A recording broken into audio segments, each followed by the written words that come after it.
In. Hello. Hello. How are we today? We're running a little behind. A little behind. A little I wasn't. behind?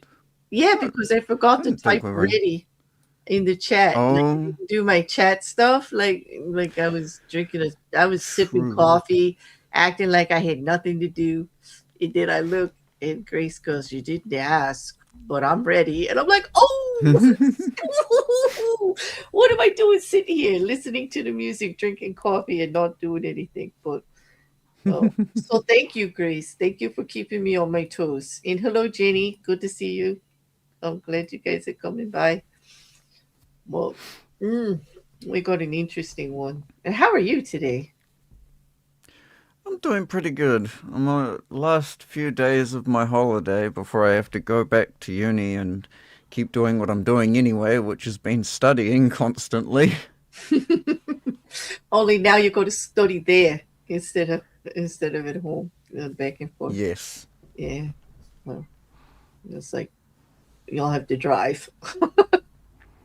Yeah, I have to try and I have to get up. I actually have to Uh, get out of bed to study. oh, that's true because you could just study with your laptop and be. Yeah, this is true. Yeah. Mm-hmm. You put clothes on and everything and like get ready. Yeah, Oh, I so you like, inconvenient. I know you've had a couple of weeks off, so I don't really feel bad for you actually. It's like you had a It's good only one. a couple. No, it was like four, like more than most. Like yeah, No, it was only two. yeah. I agree, Grace. Good coffee with good music should not be interrupted. And I get that. Like, so you Yes. understand. It wasn't intentional. I just was in the zone, as I do love that the music is like, you know. Well, and here we go. I won't carry on about it though. Well, so well. We are on chapter 31. Like we're well past the halfway Yep, mark now. Here we that go. we are. Yeah. But this one, well, this one was surprisingly easy and surprisingly difficult at the same time. Yes, this one's definitely another one of those that sort of dances between the lines of um okay and morally bankrupt. Oh, morally bankrupt. That's a pretty strong statement from you. Wow. I mean, I was, the last couple of chapters that we did, I was getting comments about like, well, when is it actually manipulative? Like the last one about authority Hmm.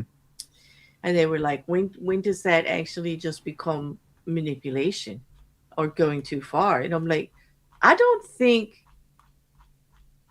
I don't think you have to tell everybody like everything all the time. I don't think that's being manipulative. You know what I mean? Like I really don't. Um Yeah, no. but like I was like in the comments with people and some of them were just like, no, like you have to be like 100% out there all the time. I'm like, that is never a good idea in business. And like Mm. unless you just want to set yourself up to be disappointed or hurt, it's really not a good idea in the beginning of friendships or relationships or new business ventures, with the job. Like you kind of feel things out a little bit, you know. Burnout is a real thing. Burnout is definitely a real thing. In overexposure, overindulgence, over, Mm-hmm. you know, just over, you know. So, like with this one, well, we'll just bring it up because like they'll know exactly what we're talking about because they may not actually be looking at the chapter.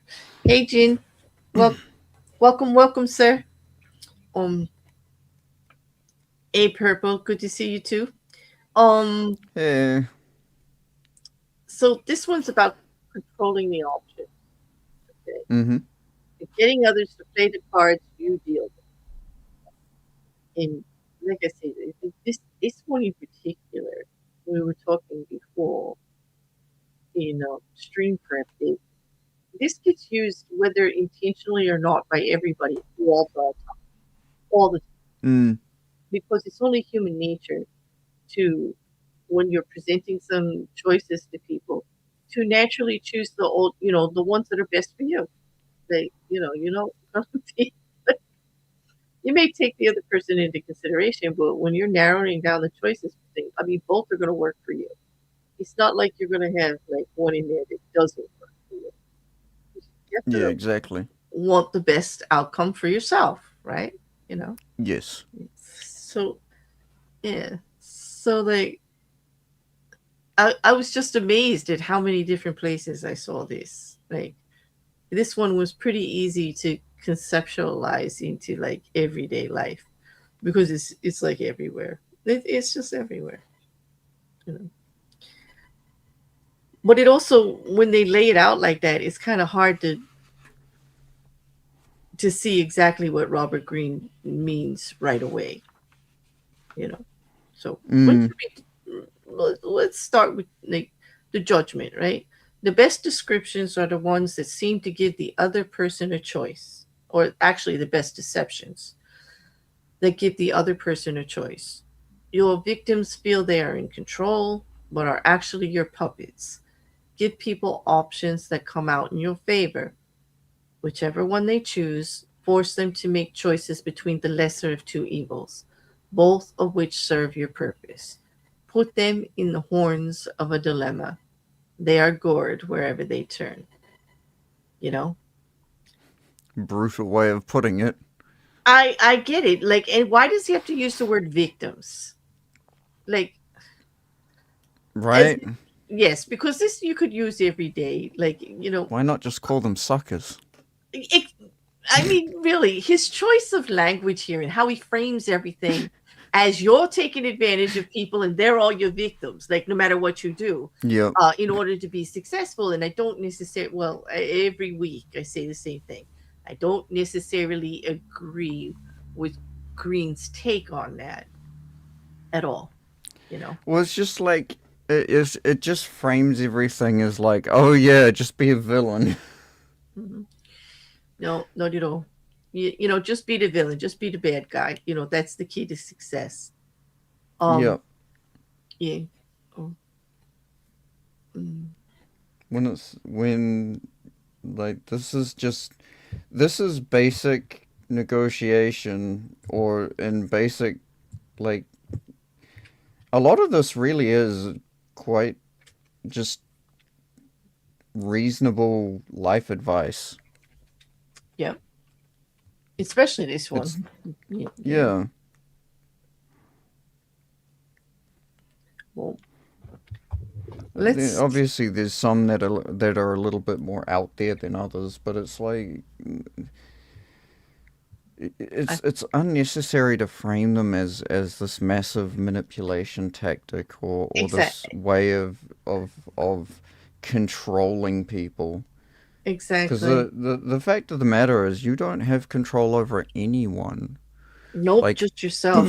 Yeah. you can you can try and convince people, you can try and persuade them, or you can try and push them to do stuff.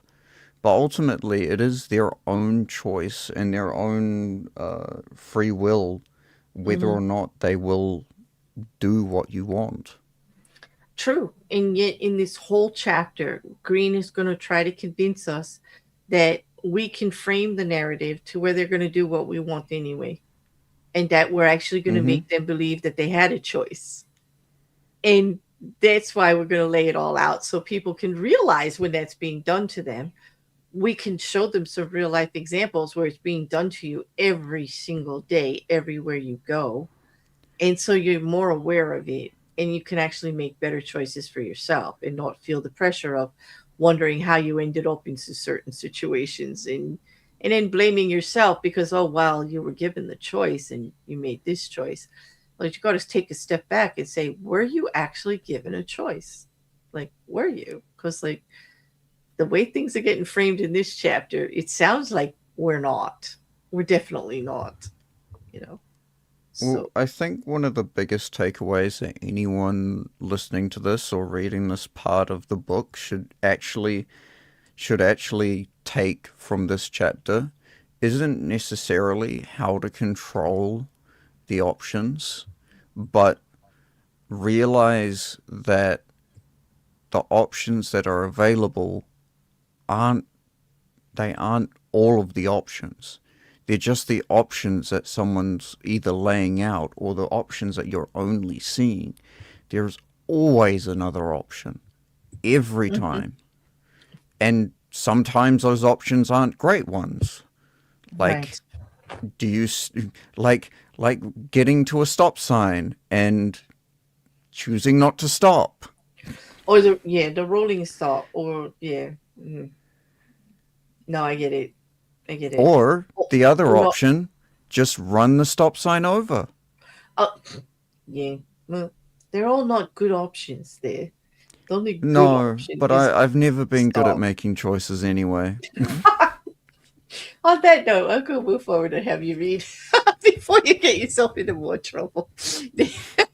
Like, okay. I don't know. Okay, so observation one. From early in his reign, Ivan IV, later known as Ivan the Terrible, had to confront an unpleasant reality. The country desperately needed reform, but he lacked the power to push it through.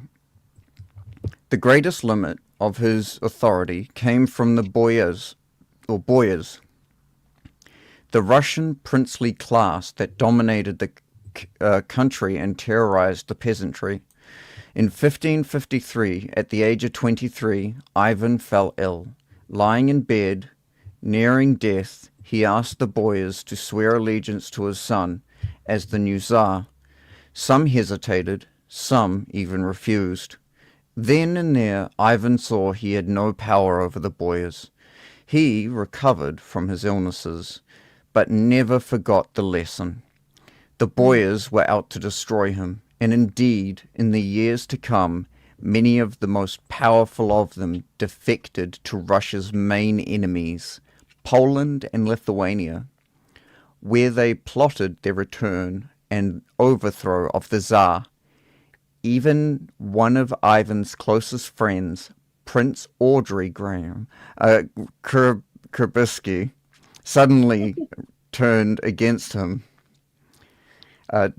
Defecting to Lithuania 1564 and becoming the strongest of Ivan's enemies, when Kurbisky began raising troops for an invasion, the royal dynasty seemed suddenly more precarious than ever. With emigre nobles forming invasions from the west, Tatars bearing down from the east, and the boyars stirring up trouble within the country, Russia's vast size made it a nightmare to defend. In whatever direction Ivan struck, he would leave himself vulnerable on the other side. Only if he had absolute power could he deal with this many-headed hydra. And he had no such power. Ivan brooded until the morning of December 3rd, 1564, when the citizens of Moscow awoke to a strange sight. Hundreds of sleds filled the square before the Kremlin, loaded with the Tsar's treasures and with provisions for the entire court. They watched in disbelief as the Tsar and his court boarded the sleds and left town, without explaining why. He established himself in a village south of Moscow. For an entire month, a kind of terror gripped the capital for the Moscovians. Fears that Ivan had abandoned them to the bloodthirsty boyars. Shops closed up and riotous mobs gathered daily. Finally, on January 3rd of 1565, a letter arrived from the Tsar explaining that he could no longer bear the boyars' betrayal and had decided to abdicate once and for all. Read aloud in public, the letter had a startling effect. Merchants and commoners blamed the boyars for Ivan's decision and took to the streets, terrifying the nobility with their fury. Soon, a group of delegates representing the church, the princes, and the people made the journey to Ivan's village and begged the Tsar, in the name of the Holy Land of Russia, to return to the throne. Ivan listened, but would not change his mind. After days of hearing their pleas, however, he offered his subjects a choice. Either they grant him absolute power to govern as he pleased, with no interference from the boyars, or they find a new leader. Faced with a choice between civil war and acceptance of despotic power, almost every sector of Russian society opted for a stronger Tsar, calling for Ivan's return to Moscow and the restoration of law and order. In February, with much celebration, Ivan returned to Moscow. The Russians could no longer complain if he behaved dictatorially. They had given him this power themselves. Interpretation. Ivan the Terrible faced a terrible dilemma. To give in to the boyars would lead to certain destruction, but civil war would bring a different kind of ruin. Even if Ivan came out of such a war on top, the country would be devastated, and its divisions would be stronger than ever. His weapon of choice in the past had been to make a bold offensive move. Now, however, that kind of move would turn against him. The more boldly he confronted his enemies, the worse the reactions he would spark. The main weakness of a show of force is that it stirs up resentment and eventually leads to a response that eats at your authority. Ivan, immensely creative in the use of power, saw clearly that only a path to the kind of victory he wanted was a false withdrawal. He would not force the country over to his position. He would give it options, either his abdication and certain anarchy, or his ascension to absolute power. To back up his move, he made it clear that he preferred to abdicate. Call my bluff, he said, and watch what happens. No one called his bluff. By withdrawing for just a month, he showed the country a glimpse of nightmares that would follow his abdication. Tatar invasions, civil war, ruin, all these did eventually come to pass after Ivan's death in the infamous time of the Troubles. Withdrawal and disappearance are classic ways of controlling the options. You give people a sense of how things will fall apart without you, and you offer them a choice. I stay away and you suffer the consequences, or I return under circumstances that I dictate. In this method of controlling people's options, they chose the option that gives you power. They choose the option that gives you power because the alternative is just too unpleasant. You force their hand, but indirectly. They seem to have a choice. Whether people feel they have a choice, whenever people feel they have a choice, they walk into your trap that much more easily. But that's a good example, Mm.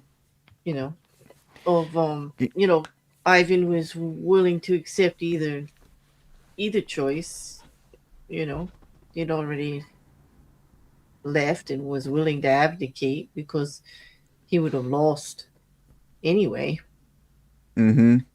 So, without the power, he was going to be taken over by the Boyars or the Tartars or whoever. So, Do we yeah. know whether it was an intentional plan for him to do this? Like, is there a record of him saying that this was his plan? Well, he did leave. He did, leave the main city and go to a smaller city for a while, and left everything, just as it was for like a month or so. Yeah, that I, is a historical reference. It's a true historical reference. oh And they yeah, did, I and know they that, but did, like, but they did vote. The people did vote in then for him to be like a dictatorship or have total control and not have to mm-hmm. work with all these other people like he was before. So there you go. And that's I, why they say historically why they left him in power, even when he was horrible. He's not called Ivan the Terrible for no reason at all. But they felt like because they voted him in with and gave him complete power, that they were responsible in a way. yeah, true. I Mm-hmm. Although I like to think that he was just like, you know what, screw it, I can't be bothered dealing with war. I'm just leaving. I'm just taking my tea, my vodka, and getting out of here. And he left, and he was like, retiree life is amazing. And then Exactly. some prick in the distance was coming down, and he was like, oh no, they're gonna do this, aren't they? Yeah. And Well, genuinely came to the decision was he I want to believe that he genuinely came to this decision was like, give me absolute power or just piss off, because mhm. he felt that people just wouldn't do that. They wouldn't be like, okay, we give you absolute power. But he completely misread everything and was given absolute power, and he was just like, oh, fine. The same thing, a very similar situation. Do you remember one of the other examples for one of the other laws Robert Greene used was with King Louis XIV. when he was doing his court and he had to deal with all the dukes and the dukedoms and all this and all the landowners all the way around and everything with all the provinces, and they all wanted to have a say in everything, right? And he just wants to do what he wants to do, right? He's the king, and he can't trust any of them, okay? Because they're always trying to overturn him to do whatever. And he wanted to get his taxes and all. And what he did was he let them have a say in some of the decisions, but they also had to put time in court so that he could keep an eye on them. Remember? So he gave them an either Mm, or choice, right? And they had to spend all their time. So they weren't in private, like meeting with each other off in the distance where he didn't know anything that was going on. They weren't able to go against his rules in any way because they were actually represented at court the whole time and had to give, information constantly. So like he didn't really give them much of a choice. Both choices, you can keep your dukedom and stay over there and have to pay this amount of tax, and or you can pay a little bit letter and have a representative be here at the court at all times. And so like he knew what he wanted. He knew, like, he also would know that if they chose the other option to stay out of court, that they would have been branded like an enemy of the king. exactly. And so, like, he would have known who they are and where they stand, right? Like, right away. Mm-hmm. So, like, I remember that when you were reading, about Ivan the Terrible. That's what popped in my head. That Louis the 14th had used it, but in a little bit different of way. He didn't advocate. He didn't leave as king. He wasn't never going to leave as king. He loved being king. He was a very flamboyant king. He wanted to be king. But he had to deal Mm-hmm. like the Boyars and the Tartars and people coming at him from all around. His own constituents, but the Yeah, ones of royalty, the ones of like their own land and everything, the one of the provinces. And so they were always coming at him and they always only wanted what they wanted for their little area. They didn't care about the whole kingdom, you know like all of exactly. France. They weren't interested in all of France. They were only interested in what was good for their little province. You know. And fair enough. Yeah. But like, yeah, I guess you know, being it. I I don't think I could ever be want to be someone with that level of power. Just the amount the amount of stress that you have to be under. Like even nowadays, we don't have to worry so much about. Well, most leaders don't have to worry too much about being assassinated, Hmm. but there is still like that threat when you become a leader that you now have a target on your head. You go from being whatever you were before, whether you ran your entire life in politics and always wanted to go into politics, um, from being like a say you're a prime minister, you go from being a minister of parliament to becoming the most powerful person in the country, or you go from being like in America, you go from being just anyone to literally the president of one of the most powerful countries in the world. It's just Right. You know what? That is screw that. just it's even more than just like politics. Like everyone knows that the easiest way to get a target on your back is be successful at whatever you do.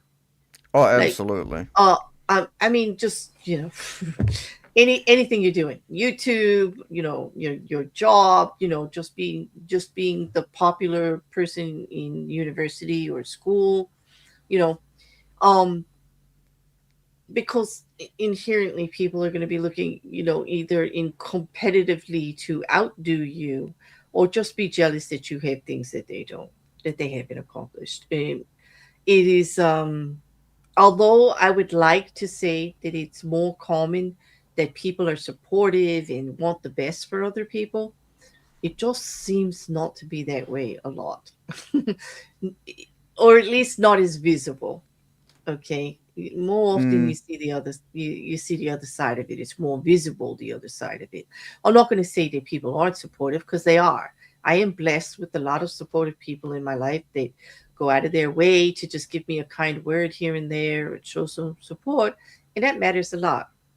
But then there are those, and sometimes those are the loudest voices, or the ones we hear the most, because they are critical and sharp, you know, and mm-hmm. it, they come out because you're out there doing something, well, on put a target on your back, because you're more visible, you're more shown, you become known for Absolutely. something, and you will be the one they try to take down for it. You know, Mm-hmm. Absolutely, it's just like the nature. It's the nature of the beast. It's the cycle. You know. So like I made the comment recently, and I have said it in the past before, because if I recall, when we first started talking like 3 or 4 years ago, it's something you said to me, like, yeah, you really made it now. You got your own hate group. Like, Mm-hmm.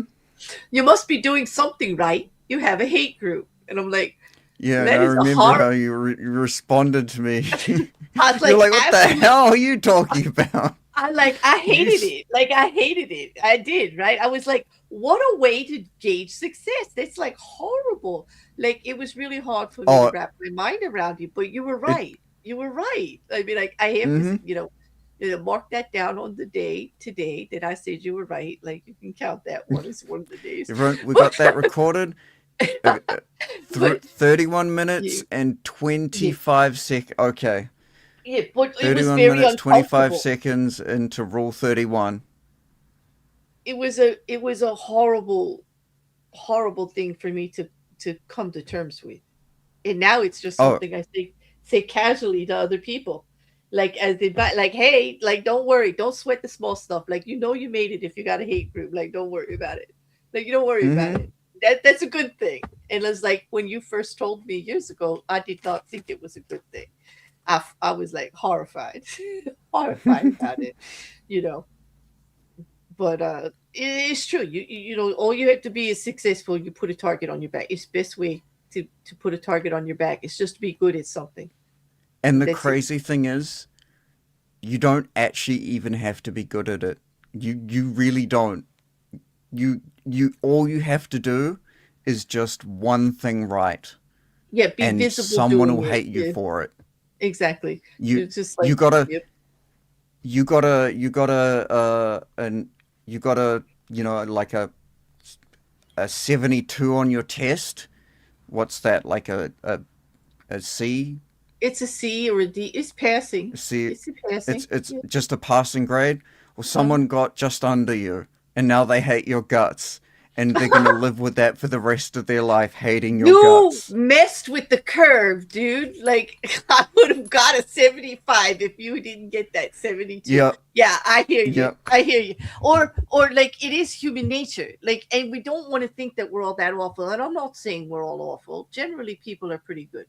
But if you're having We're that both. day, and you all right, and you walk into the coffee shop and there's three people in front of you, you're staring daggers in the back of their heads, like, hurry up, let's go.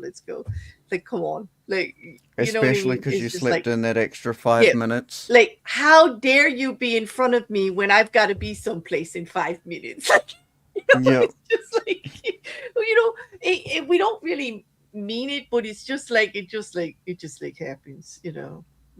Just be Mm-hmm. 1% better than your competition. Exactly, Gene. All you have to do is just show up first. Wear the wrong color. Wear a nicer color, or gosh forbid, have somebody compliment you and not them Mm-hmm. or anything at the time. Oh my God. It's just like, shine a light on it. That's all you have to do. Shine a light on it. Shine a light on anything, and then you're the target. Like, and that's it. And it's like human nature. It really is. And now I got to read my part in Rekkr. We're gonna have to talk about this later. Why do I always get the wanton woman like ones to talk about? Like, Um. Um. Uh.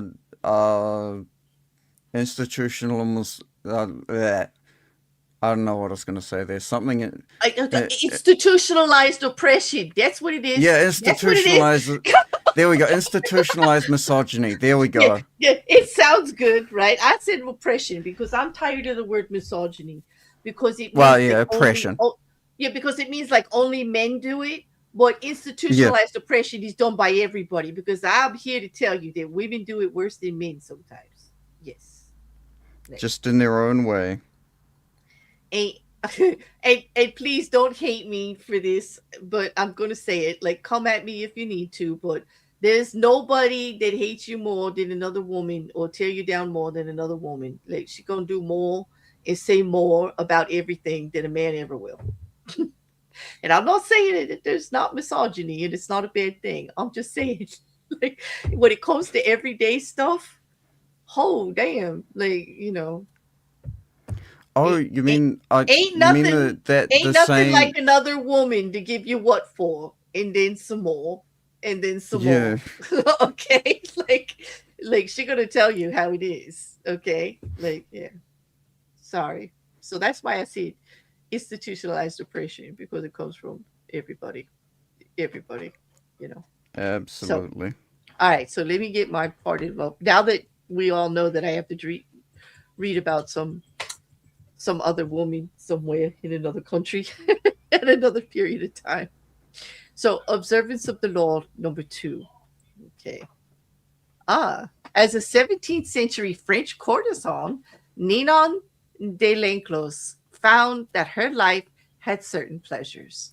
Her lovers came from royalty and aristocracy, and they paid her well, entertained her with their wit and intellect, and satisfied her rather demanding sensual needs, and treated her almost as an equal. Such a life was infinitely preferable to marriage.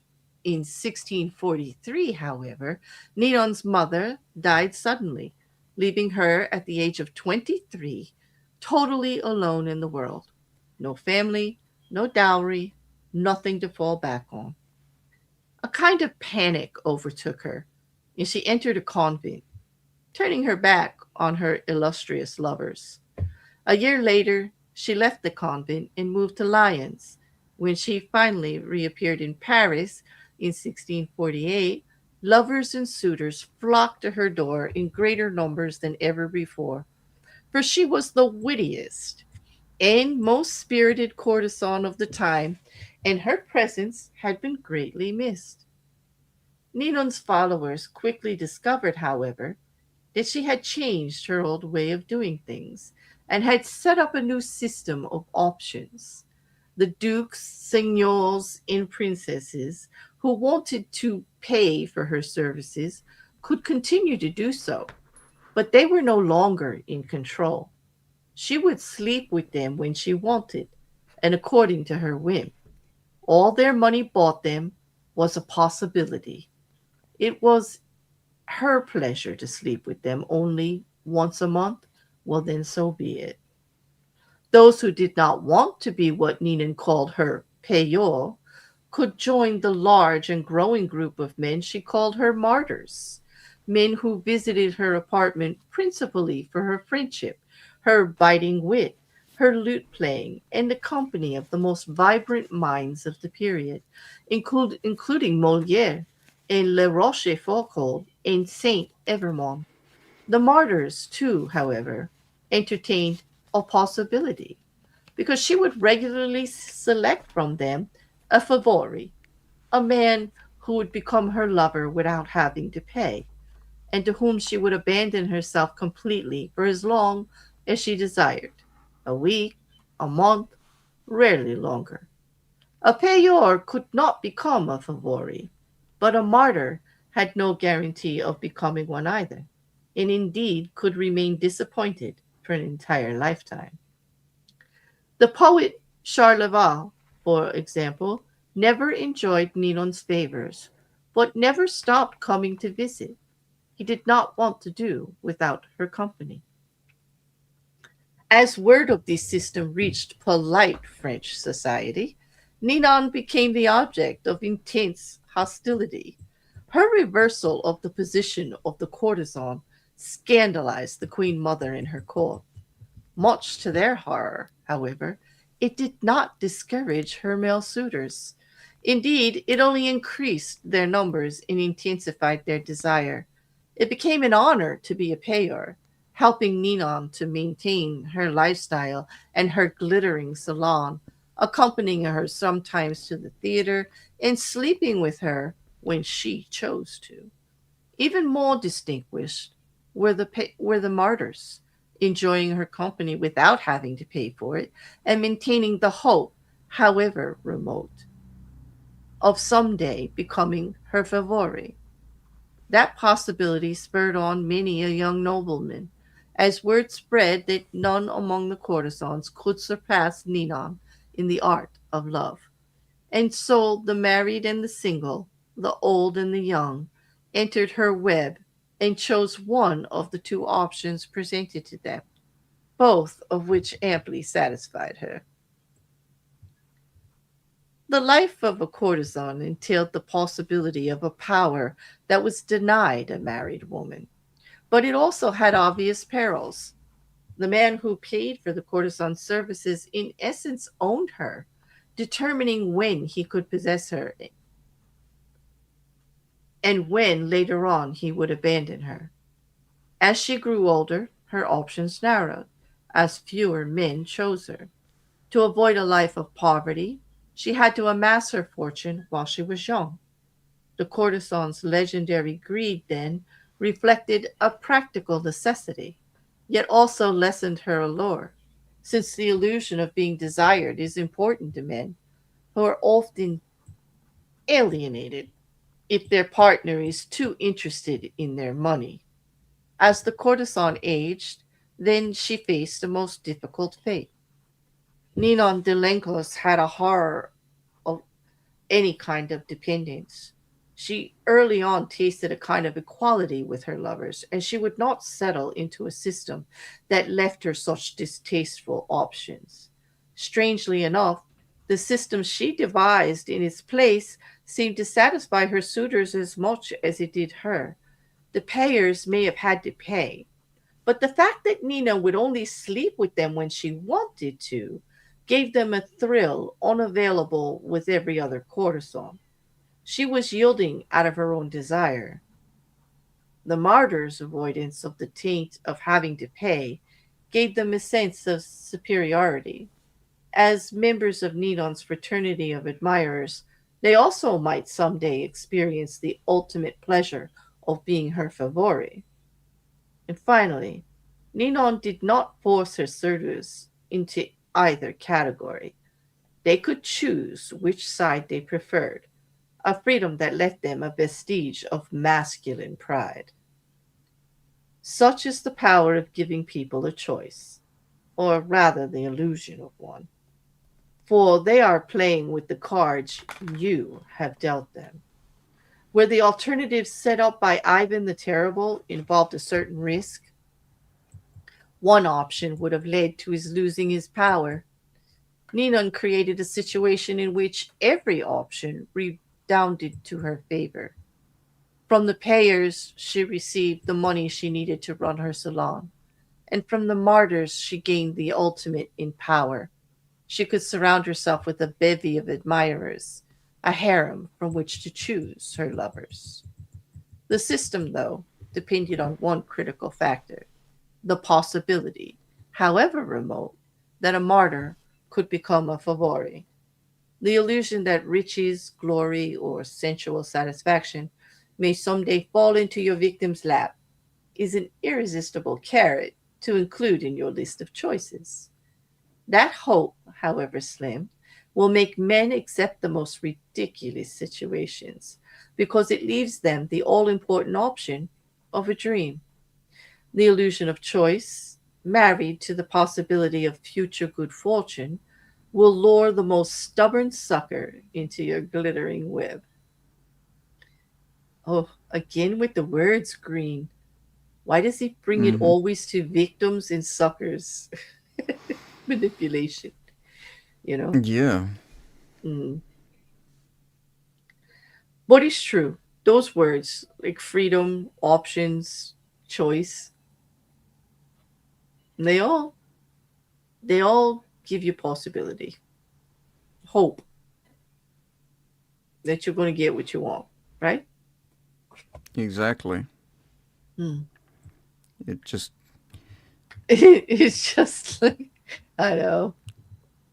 yeah. She, I mean, damn. I mean, I guess she lived how she wanted to be honest.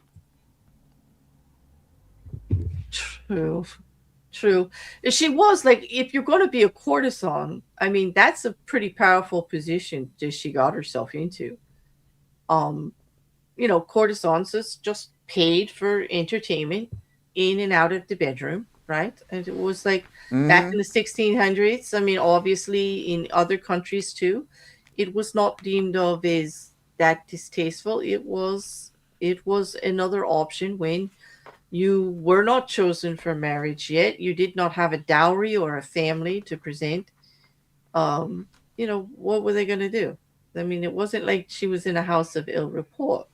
This was in the courts. This was in the, in proper society as acceptable. In polite society. But it became unacceptable as soon as it became a position of power. The queen Mm-hmm. and the other courtesans were quite upset about it because she was actually grew in her power because she herself was giving the options and had the choice. She did not, like, anyone could pay her, but it didn't mean you immediately got to bet her, which was what you were Exactly. paying for. You had to wait until she chose to do it, if she chose to do it. If she chose to do it, yeah. And so it's like, that's pretty powerful, you know. And then she had people who didn't even pay to be around her, that just were around her because of all of the other people around her, for her wit and her charming and for her company, and then just for the option that she would actually choose them of her own free will without having to Mm-hmm. pay a dollar, which, you know, it sounds kind of odd, doesn't it? Because she's a paid courtesan, you know. This is, and yet they still wanted her to favor them. Exactly. A, this is a very powerful position, yeah, to be in. I could see why she had a target on her back from everyone else. Yeah, I'm surprised she lived for so long. She, well, mm, You would have thought someone would have taken her out. Just been like, yep, I ain't dealing with this courtesan getting too much power. Bye. exactly, exactly. Well, all right. Let's see where we. So let's talk about why these forms of control, why controlling the option actually works. But let's just talk about how people are doing it, because we had two Mm-hmm. very distinct examples here, like, and they're very, very different. But Green in his book actually goes through and explains some of the ways, some of the forms of being able to do it. Um, so these are like the most common forms of controlling the options. In For each one, there's like a small example, but I'll let you start with the first one. The first one is color the choices. Color the choices. This was a favored technique of Henry Kissinger. As President Richard Nixon's Secretary of State, Kissinger considered himself better informed than his boss, and believed that in most situations he could make the best decision on his own. But if he tried to determine policy, he would offend or even perhaps enrage a notoriously insecure man. So Kissinger would propose 3 or 4 choices of actions for each situation, and would present them in such a way that the one he preferred always seemed the best solution compared to the others. Time after time, Nixon fell for the bait, never suspecting that he was moving where Kissinger pushed him. This is an excellent device to use on the insecure master. Hmm. And another way of, I guess, not outshining the master, Hmm. Which was another very but important law. Yeah. yes, but still in a way controlling them. So this is a way of wielding power and getting what you want without putting the target on your back. Let them Exactly. think, yeah, let them think they're making the choice. This But is there's how always, I. Hmm, go ahead. yeah. This is how I am. This is how I assume um, every single country and and businesses run by. You simply see the front man as whoever is meant to be the quote unquote most important person or the highest position. Hmm. And there's people in the background who you don't even realize are even a part of the situation actually calling the shots. Hmm. Laying out the And options. to be Yeah. honest, Hmm. it seems to be holding true currently. Well, you would hope so because, like, I want the most intelligent people coming up with the options. In Let's face it, the front leader isn't always that. No, no, just I wishy. mean, the experts aren't always the ones with the personality or the gift of gab or convincing, but they are the ones No. coming up with the plans and the details and that kind of stuff. Mm. Mm-hmm. Well, well, anyway. No one listens to the smartest person in the room because generally it's really boring to. But they'll listen to the idiot screaming that he set himself on fire even though he accidentally poured water on himself. Exactly. It's more entertaining, I think. Mm-hmm.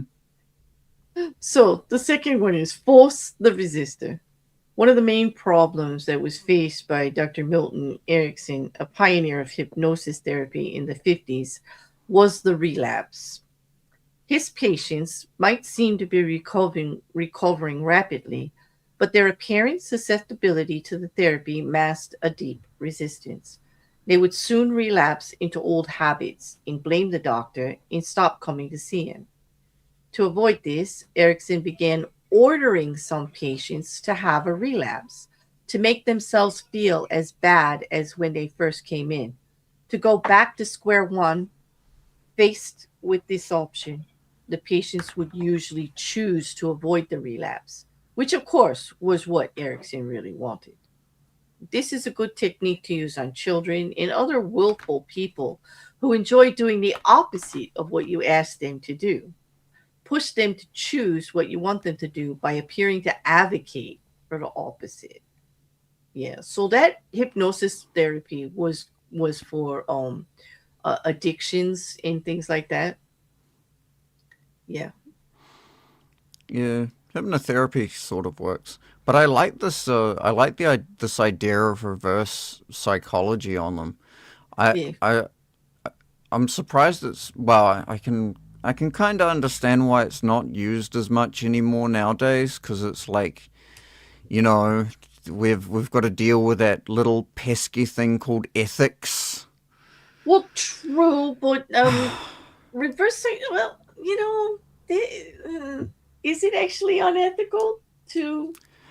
I mean, it's a matter of perspective. To be fair, like, is it ethical to get someone to relapse on a little bit of the nose candy? Eh, some You would not say. well. True. Okay, I could see that. Like, you don't want to really advocate for them to fail. True, but in the essence, But it's at the actually same hmm, in essence, it's actually saying it's okay if you have like a relapse, and maybe you should just get it over with because like the odds are in your favor that you do, and so that makes the other person like fight harder not to. well, yeah, and to be fair, um, most most people trying to get over an addiction will relapse at least. I think it was 2 or 3 times before they're successful. Well, I don't know that. I don't think the number is that high for individually, but there are statistics. Like I don't want to get into like the actual, the numbers that way. I just think that it's not that manipulative if your intent is good. Do you know what I mean? Like by pushing for the opposite of what you want to achieve to get somebody to actually do the best thing for them, is that actually it's not evil manipulation. Well, no, it is. I would say it is good manipulation because Hmm. you're actually putting the choice. You're taking the responsibility of their sobriety away from yourself, But yeah, away there's from not. yourself, because that's what they've done. They've basically associated you as the doctor as the what they assume is the responsibility of keeping their sobriety. You're taking that away, actually turning the doctor into the enemy in a way, and putting that responsibility back onto them to say, hey, I have to choose whether or not whether I want the sobriety. So to start with, you've already implanted this regimen of sobriety, Well, and then as you've you taken should. away, And yeah, not even just like for sobriety or addiction, because like this therapy was actually used for other things too, bad habits and mm-hmm, all kinds of things. Uh, Hypnotherapy was for for all kinds of things. It's just like it just was very commonly used for that, but always putting the choice back on the person to give them the power and let them know that they have the control of the situation is always like a good thing. So that in mm-hmm, that case I do agree that like by pushing the opposite of what you actually want to accomplish might not be the best thing. And I could see why using it as an example for this, using the hypnotherapy and this is actually distasteful. Like I would be like, I could see why you're saying like this is not a good idea. Like it's not a good idea when you want oh, the yeah, it's not a good idea it's to do that. it's It is manipulative in a way, but we it do it with children. Like let's just forget the whole like hypnotherapy thing. We do it with children all the time, especially teenagers. Like come on, like mm-hmm, you can't like when you're giving options to a teenager, they have to feel like they have some control, or yeah, and and you just and can't. And you can't actually like they're just going to be stubborn about it. It's like they're not exactly rational all the time, and I'm not mm-hmm, saying all of them, but just in general. We're just I speaking in general here. But yeah, so by giving them pushing for actually the opposite of what you want, 9 out of 10 times they're going to choose you know what you're not advocating for. yeah, and I actually think I think a better example would be like keeping the training wheels on a kid's bicycle even after they say that they don't they don't need them anymore, just to sort of push them to the point where they're like, just take the training wheels off, I don't want them ever again. Then they'll never want the training wheels ever again. Okay, I kind of see that one. Or things like that.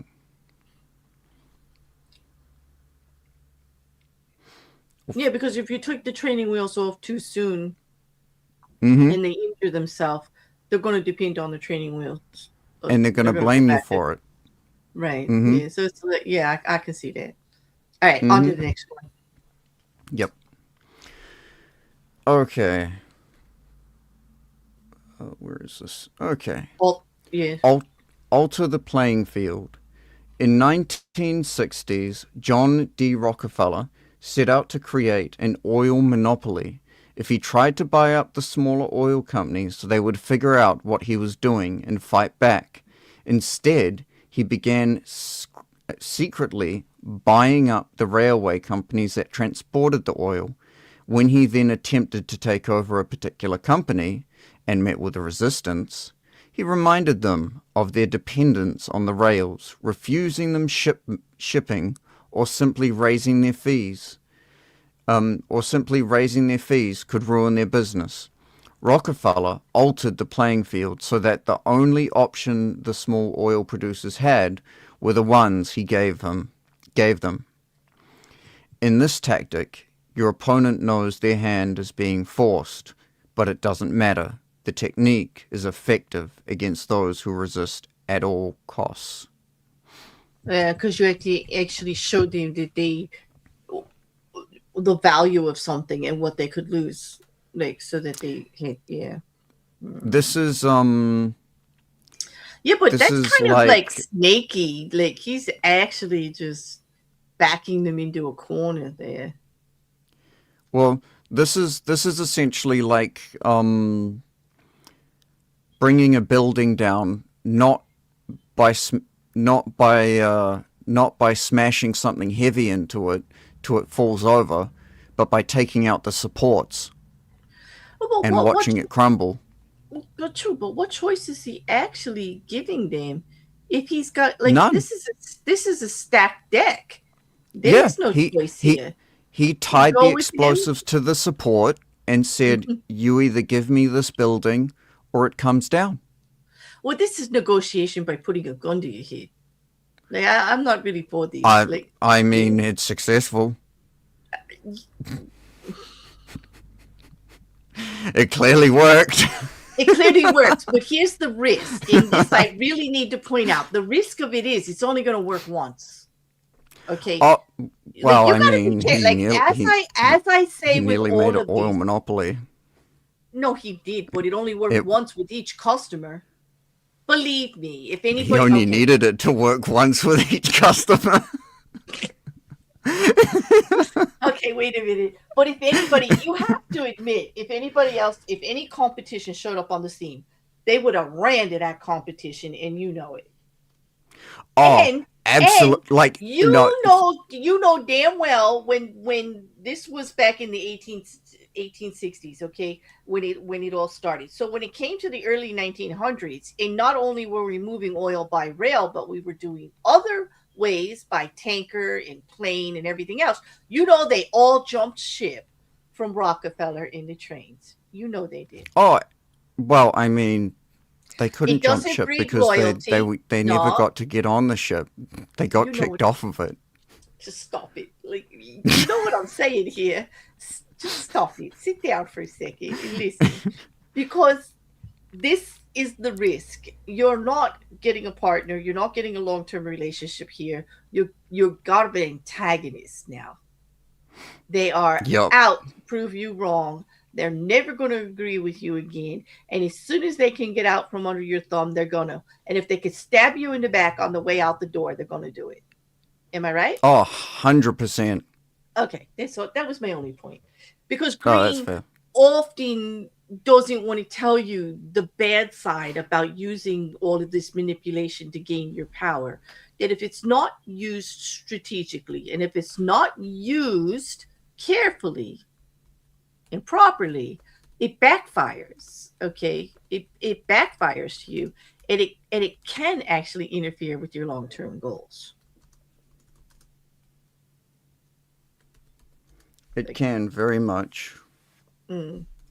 So the next one is another really like all of these are about squeezing people into uncomfortable positions, and I just don't like it. This one's called the shrinking options. The late 19th century art dealer Ambrose Voillard perfected this technique. Customers would come to Voillard's shop to see some Cézannes, and he would show them three paintings, and neglect to mention the price, and pretend to like doze off. The visitors would have to leave without deciding on a painting, and they would usually come back the next day to see the paintings again. But this time, Voillard would pull out less interesting works. pretending he thought they were the same ones. And the baffled customers would look at the new offerings, leave to think them over, and then return again on another day. And once again, the same thing would happen. Bolyard would show paintings of even lesser quality still.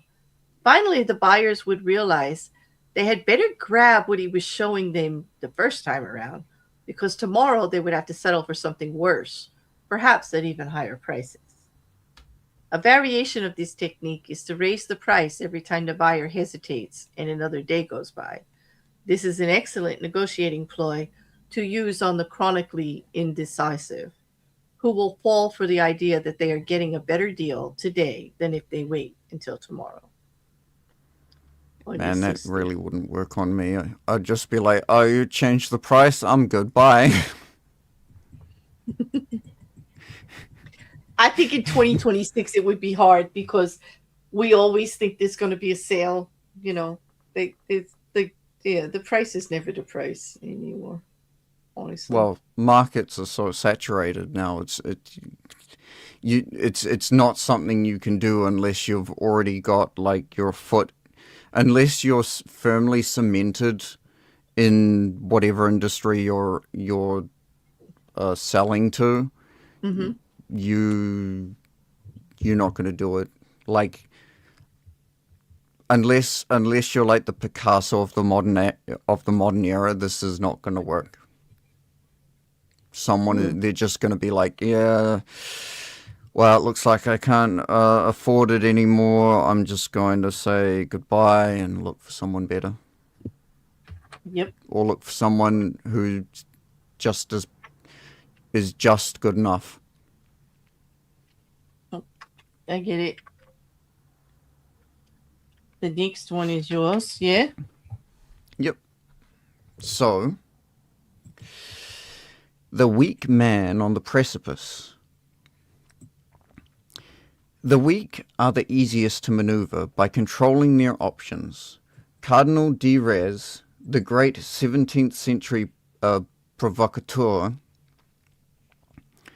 served as an unofficial assistant to the Duke of Orleans, who was notoriously indecisive. It was a constant struggle to convince the Duke to take action. He would hem and ha, weigh the options, and wait till the last moment, giving everyone around him an ulcer. Mm-hmm. But Retz discovered a way to handle him. He would describe all sorts of dangers, exaggerating them as much as possible, until the Duke saw a yawning abyss in every direction except one, the one Retz was pushing him to take. This tactic is similar to color the choices, but with the weak, you have to be more aggressive. Work on their emotions. Use fear and terror to propel them into action. Try reason, and they will always find a way to procrastinate. You know, it's like terrible because you're actually manipulating. You're like, okay. That's I'm just straight up manipulation. Pressure. It is. That's just pressure. That's just like, if you don't buy this today, it's just not going to be available tomorrow. Like, you're going to miss out. You're just not, it's like the newest, the greatest thing, and you're just not going to get it. Like this another pressure, situation. This pressure. Yeah, another situation where I would just be like, I can't make a choice now. You're putting me into a too much of an emotional state. Because just a little tip, anyone, if you have to make a serious decision, don't make it on the spot. Don't make it when you're being emotional. You're gonna regret it every single time. Or when someone's pushing you for it. Like sometimes taking seconds, yeah. Because we all do feel the pressure, and we all do succumb. It's natural instinct to want to relieve that pressure, right? By just giving in a little bit, and it's very hard to stand your ground when everything's coming at you like that. And there's no shame in taking a few minutes. Just take a step back. Absolutely, it's probably best, and that's the purpose of this. Is as much as we don't agree with a lot of, I mean, I can't agree with any of these so far, especially that one with the hypnosis thing. Like, I'm totally against like setting somebody up for failure just to get it out of the way. Like, that's just like that's like the opposite of what you want to do to encourage people. And I'm like so not with that at all, at all. In Yeah. a lot of these, like I push, every week, I ask myself, how the heck did I get into this with Rekkr? How did he convince me to fight against this book so hard and try to prove that there's some semblance of how we can use it in everyday life for good? Like when he's just so green, just keeps pushing so hard on the manipulation and the deception, and you've got to like step on their necks to get anything done in this world. In I don't know, it's just not me. It's just not me, you know. So Exactly. I have to keep you like, why did I want to do this? Like because I want to keep holding on to that hope that there is some sliver of what he's trying to accomplish. It because psychologically we can find a way that these all work in human nature. Like every time I look at this on a psychological angle, and we get into like the whole relationship part of it, and how the human mind is working on it and why they work, I can see why they work, but they have to be peppered. Like each one of these chapters builds on the whole theory of your power in accomplishing your goals, but at the same time they can't all be used conjectively, like all together consecutively. You've got to pick and choose which ones to use into which situations, and also to what degree to use it. Like can they be tempered down to be more palatable and less manipulative, you know because Exactly. manipulation is an everyday fact of life, but manipulation and causing harm is something else. You know Mm-hmm. and that's just like the line, because I don't want to give anybody the wrong impression that we actually condone everything. I don't think they would get it if they listened to me for more than 2 minutes. They would know that I don't condone everything that Robert Greene is writing here. I don't even like the way he states it sometimes, the words that he used when he refers to everybody else as a victim of you accomplishing your goals. And can you not accomplish your goals without creating victims? Seriously, like what kind of world do we live in, right? Yeah. Well, Yeah. yeah, I I know. guess it's impossible. I guess it is kind of impossible to achieve your goals without creating some kind of victim, Well, there's one always way going to or be another. in a competitive, especially in America, in a capitalist environment. There's always a winner and a loser. So if you want to look at it that Oh, way, okay. yes. Let's But be honest here. No matter what kind of environment it is, whether it's capitalist, socialist, on paper, a lot of them look really good, but in practice, I think we've seen most of them end up being terribly uh, biggest hand wins. true. Okay. Like a winner and a loser, very competitive, whether it be for work, your career, your hobbies, your business, your social aspects, your relationships, your family ties. Like there's a winner and a loser in every situation. It's just to the degree. Like, Mm-hmm. me, I'm always talking about communication and compromise, right? Like that's the way to address almost every situation, Yep. especially your personal ones. Well, anyway, let's get to this other technique of Robert Greene lays out, the brothers in crime. Oh gosh, okay, because this is classic con artist technique. You attract your victims to some criminal scheme. You create a bond of blood and guilt between you. They participate in your deception, commit a crime, or think they've committed a crime. You, and are easily manipulated.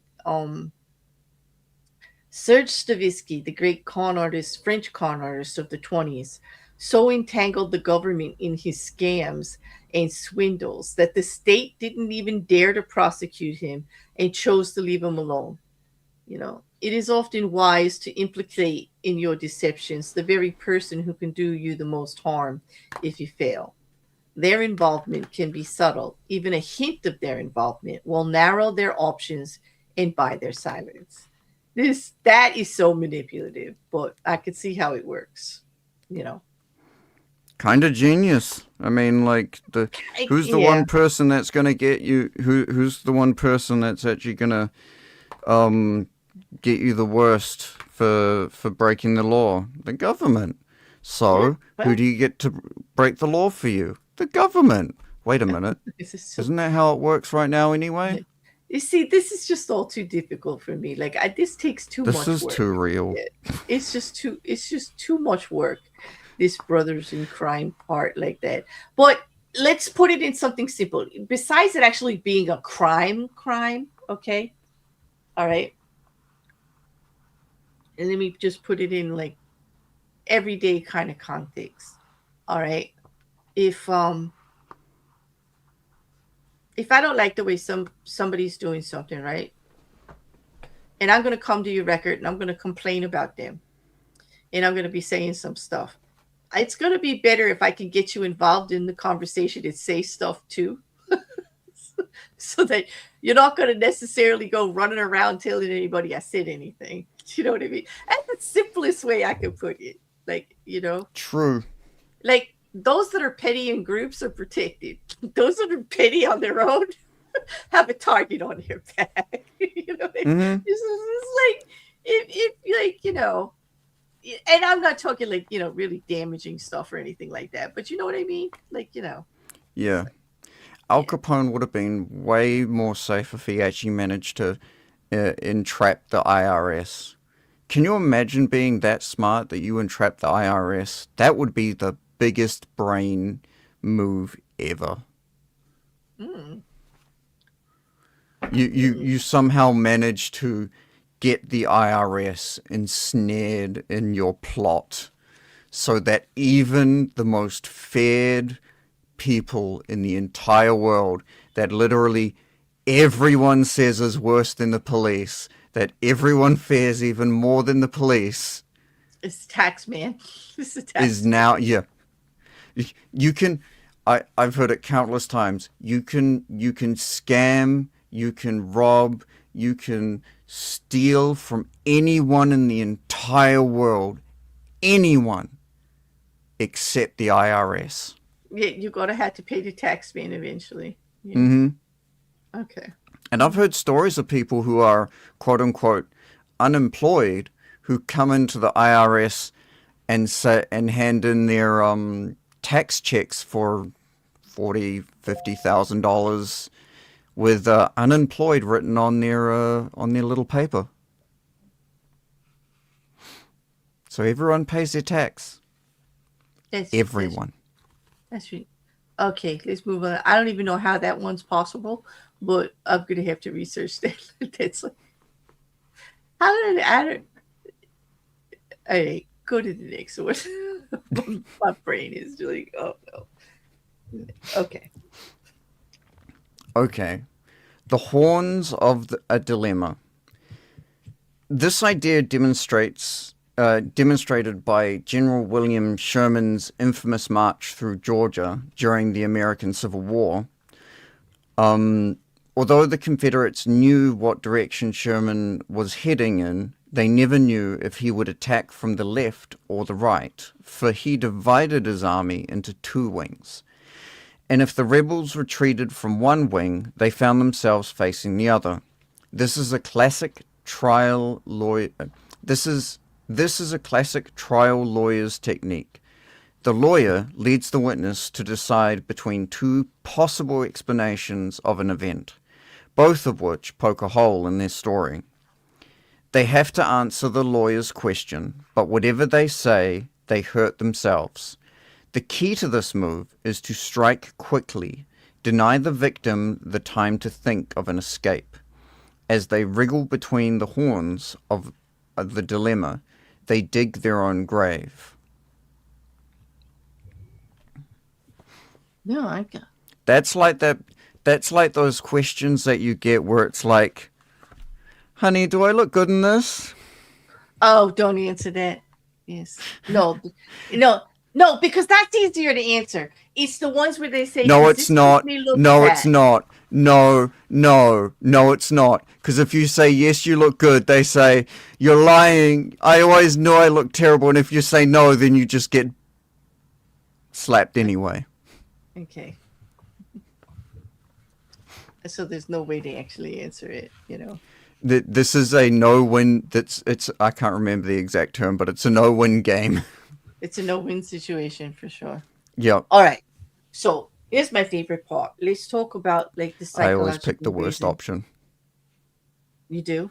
Yes. Well, yeah, if you're going to ask me one of those questions, I'm going to give you the worst option. Honey, do I look big in this? Where? Can you... Oh, that's you. I thought you were the door. Oh, oh, you're really mean. That's terrible. That's terrible. I don't envy anybody who would ask you these questions. Like, okay. All right, let's talk about the psychological reason it works in not about, the question. Well, number one, of course, is because you present the illusion of control to somebody, right? People relax, they feel they have a choice, even if the choices are narrow. It's always easier to choose between two things, okay? Because, it resists it reduces anxiety and resistance because like the options are there. You got less to think about. Coming up with a solution on your own, you got two options to choose from. It's easier to choose between the two of them. Research shows that in therapeutic practice that, like Milton Erickson, it shows that people will often move in the direction you want them to if they experience the decision as self-generated. If they feel that they had the control or that it was their choice and this is something they want to do, it's actually going to be more successful. You're actually going to get, they're going to go through with it. Number two, choice overload and decision fatigue. When people have too many options, like it's mentally exhausting. People do prefer having less choice, believe it or not. We all say we want freedom, right? We all want choice, but less is more in this case because, like, a structured set feels more manageable, easier to digest and consider, Of course. and you become more receptive to whatever is on this limited menu of options. So Mm-hmm. by pre-editing, it down to just a few options, you are actually in control and become the architect of the choice of the environment. And people will rarely question how you got there in what the architecture actually is, as long as they can just choose between the two. They're not gonna like Yep.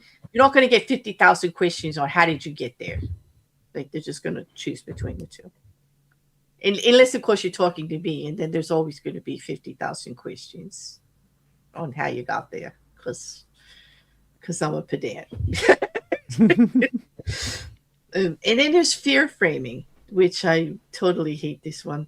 If you frame one path as like more risky and the other as more safe, then socially accepted, anxious or risk averse people will often flock to the safer choice that you wanted all along. Like it's not fair to set it up that way, but basically you do that, especially like in any kind of situation like that. If you're given two choices and you want them to pick one, then you put purposeful errors in things that are going to bother them in the second choice. Mm-hmm. Stuff that's going to stick out, and they're just going to go with the other one, no questions asked, right? Because yeah. So I'm going to let you do why it fails.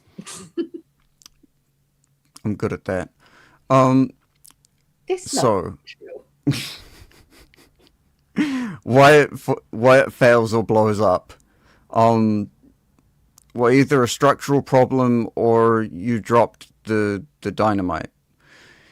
Psychological reactance.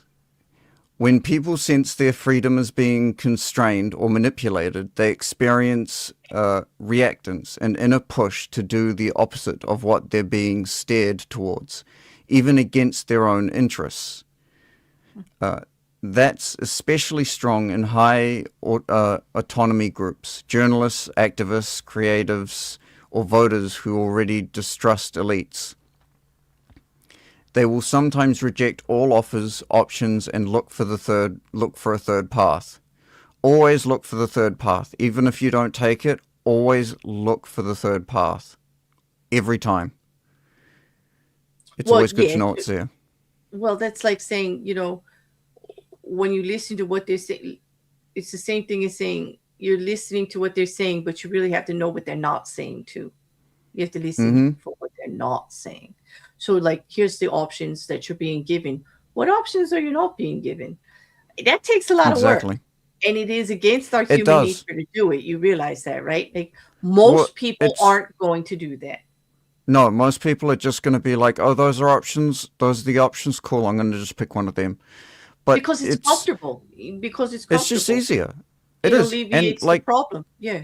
yeah. And to be honest, like, who's got the energy to think of the third option? But it's Who's got the time, let alone the energy? who's got the Like, time to who's think got of the third exactly. option? Absolutely. Yeah. Yeah. But at the same time, it is always important to exercise your critical thinking muscles. Oh, now I you're guess being too would be a damn way to put it. reasonable. Don't come out here on YouTube and act like there's reasonable people. Like, Oh yeah, that's right. what is it? Hang You on, tell wait. me every single day that I have reached my reasonable quota for the day. I'm not allowed to ask any reasonable questions or reasonable opinion about anything. Like, I need to just stop because it's And here I am 2026. giving reasonable Right. advice. I'm shocked right now because it's 2026 and you've totally convinced me that, like, the reasonable, critical thinking people of the world are the minority now. Like, They are. No, okay.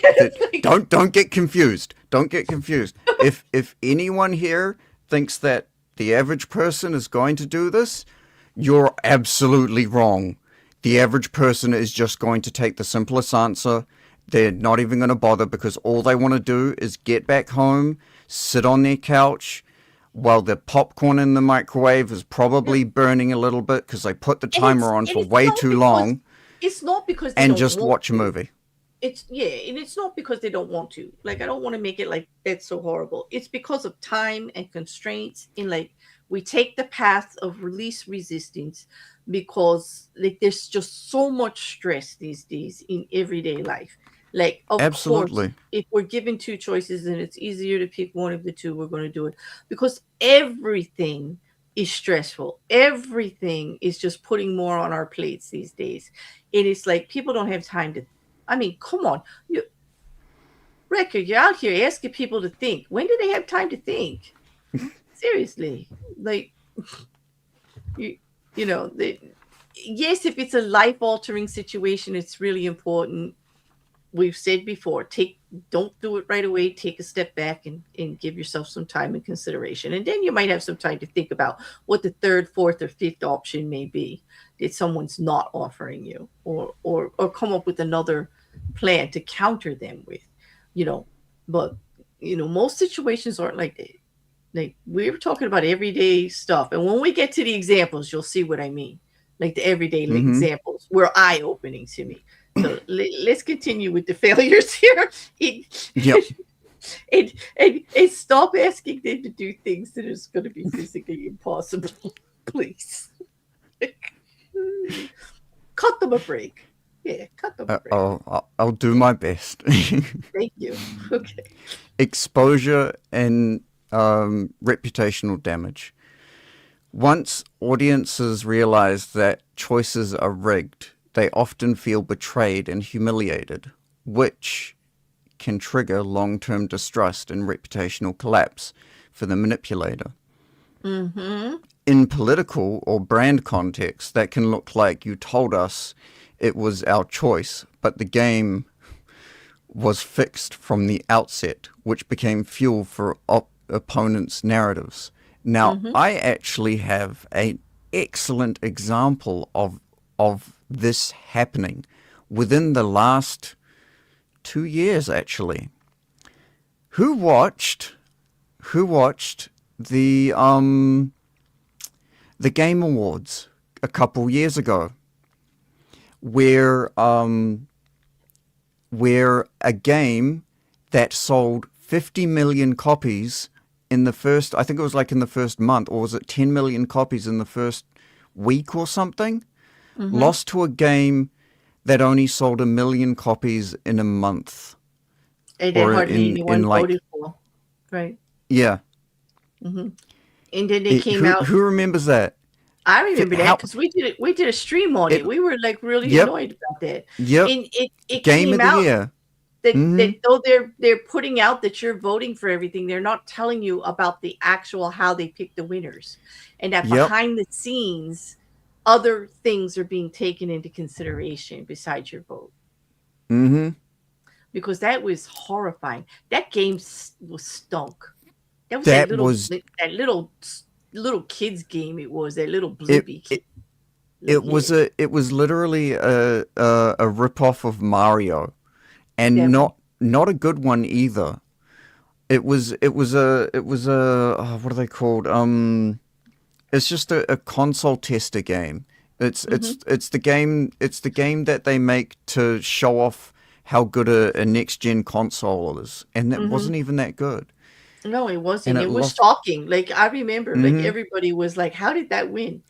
And then they had to come out with how it won because people were demanding to know, like, how did you possibly come up with that winner, like with the votes and everything? But Exactly. another more common example is like they said with politics, is that the next person to go to office always will use the failures of the one before's platform, the promises that they made that you voted for that they didn't come through with to get Mm-hmm. themselves into office to do better. It will just, it's always going to be like the way it goes.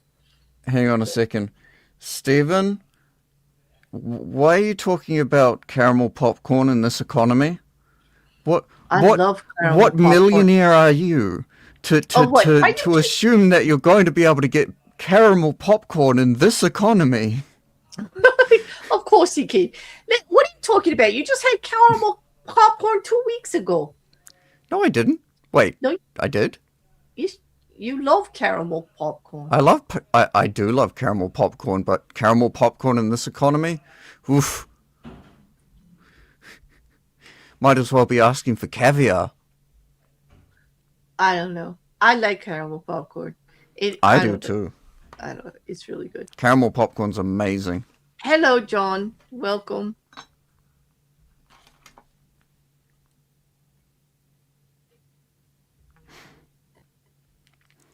Anyway, tunnel Mhm. vision for the manipulator.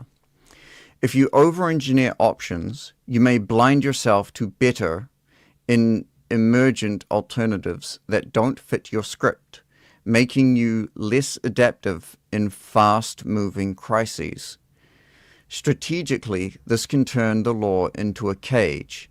You lock everyone in a limited choice seat and then realize you locked yourself in with them. And so many times have we done that. What? Okay, where are you reading that from? Tunnel vision manipulator, the third one. Oh, okay, good. Okay, I lost my place. I'm I was sorry. hoping I was reading the right place. No, you are. You are. But no, Well, yeah. That is one of the biggest traps, especially if you are trying to take this route of controlling situations in any scenario where you're trying to do something deliberately, is that it mhm. is just as easy to, in a sense, inadvertently manipulate yourself into a situation where you're stuck and you don't have an option out. True. Another good reason to exercise trying to find a third option. But that's too reasonable, so just, go eat your I know. burnt popcorn. Okay, so you love this quick comparison table that, like, in putting everything in there, one of the AIs just came up with things. So, like, when you look at the aspect versus whether it's going to be effective for the observance of an example or the common transgression meaning it's failing, in observance being it's working. So like when you go with the number of options that you're giving somebody, um, Mm-hmm. 2 or 3 options are all acceptable to a strategist. Like when you're looking at them, or when you present it as 2 options, but one is obviously terrible, so it feels forced. Like if you make it obvious that you're setting up the options to look bad so that one looks better than all of the others, it's gonna actually fail because you could see that it feels forced. You could see that they're trying to force you in one direction. Does that make sense? Mm-hmm. If you take into consideration the user's experience, okay, it becomes effective for success because it feels like it's a tailored choice. It feels like you've actually taken into consideration of the other person, you know. But when it's really directed, hyper focused, then it will feel like coercion or a trap. Like, why do these feel like they're custom made for me? Like they're dangling a carrot in front of me. Like if you make it obvious that you're dangling the carrot in front of them, it can go against you. In on the public, Absolutely. yeah, on the public perception side, you want it to feel for effectiveness that they decided this themselves. Like they can say, I decided them this self. You don't want it to come off as you boxed them in and lied about it and didn't really give them a No. choice. You know. Even if you didn't lie about it, it comes across as lying about it, which is just as bad. Mm-hmm. And, you know, and if you in the long term, okay, for the long term effect, if you do it successfully with the observance, you're going to get a stable compliance and low resistance, and probably another option to go forward with them with another deal or another situation where this would work again. However, if you don't do it properly and it actually becomes obvious, you're going to get backlash, distrust, and people are going to search for a third option and leave you out of the choices. You know, Mm-hmm. you know. So, well, okay. Here's my favorite part. So, these are the examples, and they are every day. Every day, this affects everybody's life in somehow, some way. This whole thing, as manipulative as it sounds, it's being done constantly, especially in everyday consumer examples. The first one, streaming services, right, Rekkr? Like your Mm-hmm. Netflix or your Crunchyroll or Disney or even your cable, right? You get a free trial, right? And then during that free trial, you have to enter your credit card. And then you're going to have to pick between the basic or the upgrade or the VIP of some way. But the Mm-hmm. option of actually paying for it in the long run is kind of secretly been removed, hasn't it? Because you've already entered your Yep. credit card. And now you have to actually cancel the whole thing instead of just picking which option of how much you're going to pay and not Yes. whether you're going to pay or not. And weirdly enough, people often pick. People often will just pay because it's too much effort to cancel. That's It is. how. That's how they get most people. And when they give you 3 options like that, more often than not, people pick the middle one Mm-hmm. You because they make don't getting want. in the door as easy as possible, but getting out feel like a Sisyphean task. And by giving you the free trial, you are actually feeling like you lost something if you back out. Mm-hmm. So you're more willing to negotiate on what you're willing to pay for it. You know. So yeah, it's Yep. very There's manipulative, and it works every absolutely. day, every day. There's a few companies that have been, I believe, had class action lawsuits because they've essentially made getting out of or canceling their contracts so impossible. Mm-hmm. Who was it recently?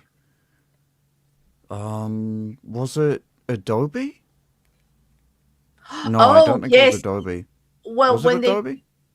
when they eliminated some of the free parts of the service, and then like you couldn't go month, like you used to be able to go month to month or whatever. Now you had to pay a year in advance, and they wouldn't actually give you any months back if you cancel, like whenever you cancel. True. Yeah, yeah. That's So right. the year was the year no matter what. Like it was really rough. Yeah. Oh, yeah, and then there's the fee that you have to pay to Well, to some of the cancel cable, early. yeah, there was a lot of backlash on cable companies that did that. Like if you locked into a deal for 3 years and you canceled early for phone services and cable services, like mobile services, internet, that they would charge you a cancellation fee.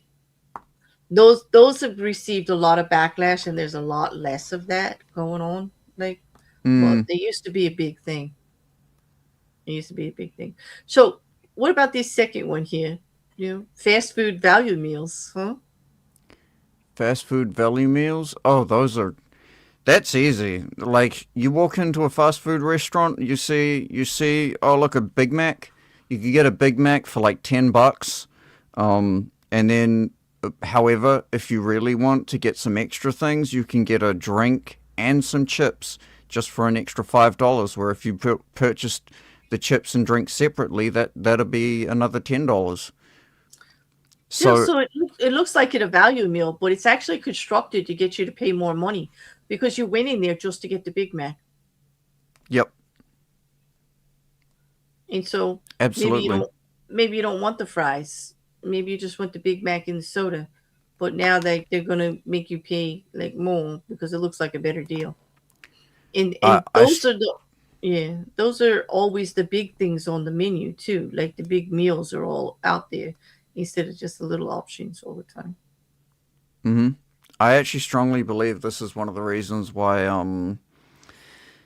companies feel so comfortable in raising their prices so dramatically recently is because they've seen that like it's very it's very repeatable how easy it is to get a customer to actually pay extra for less.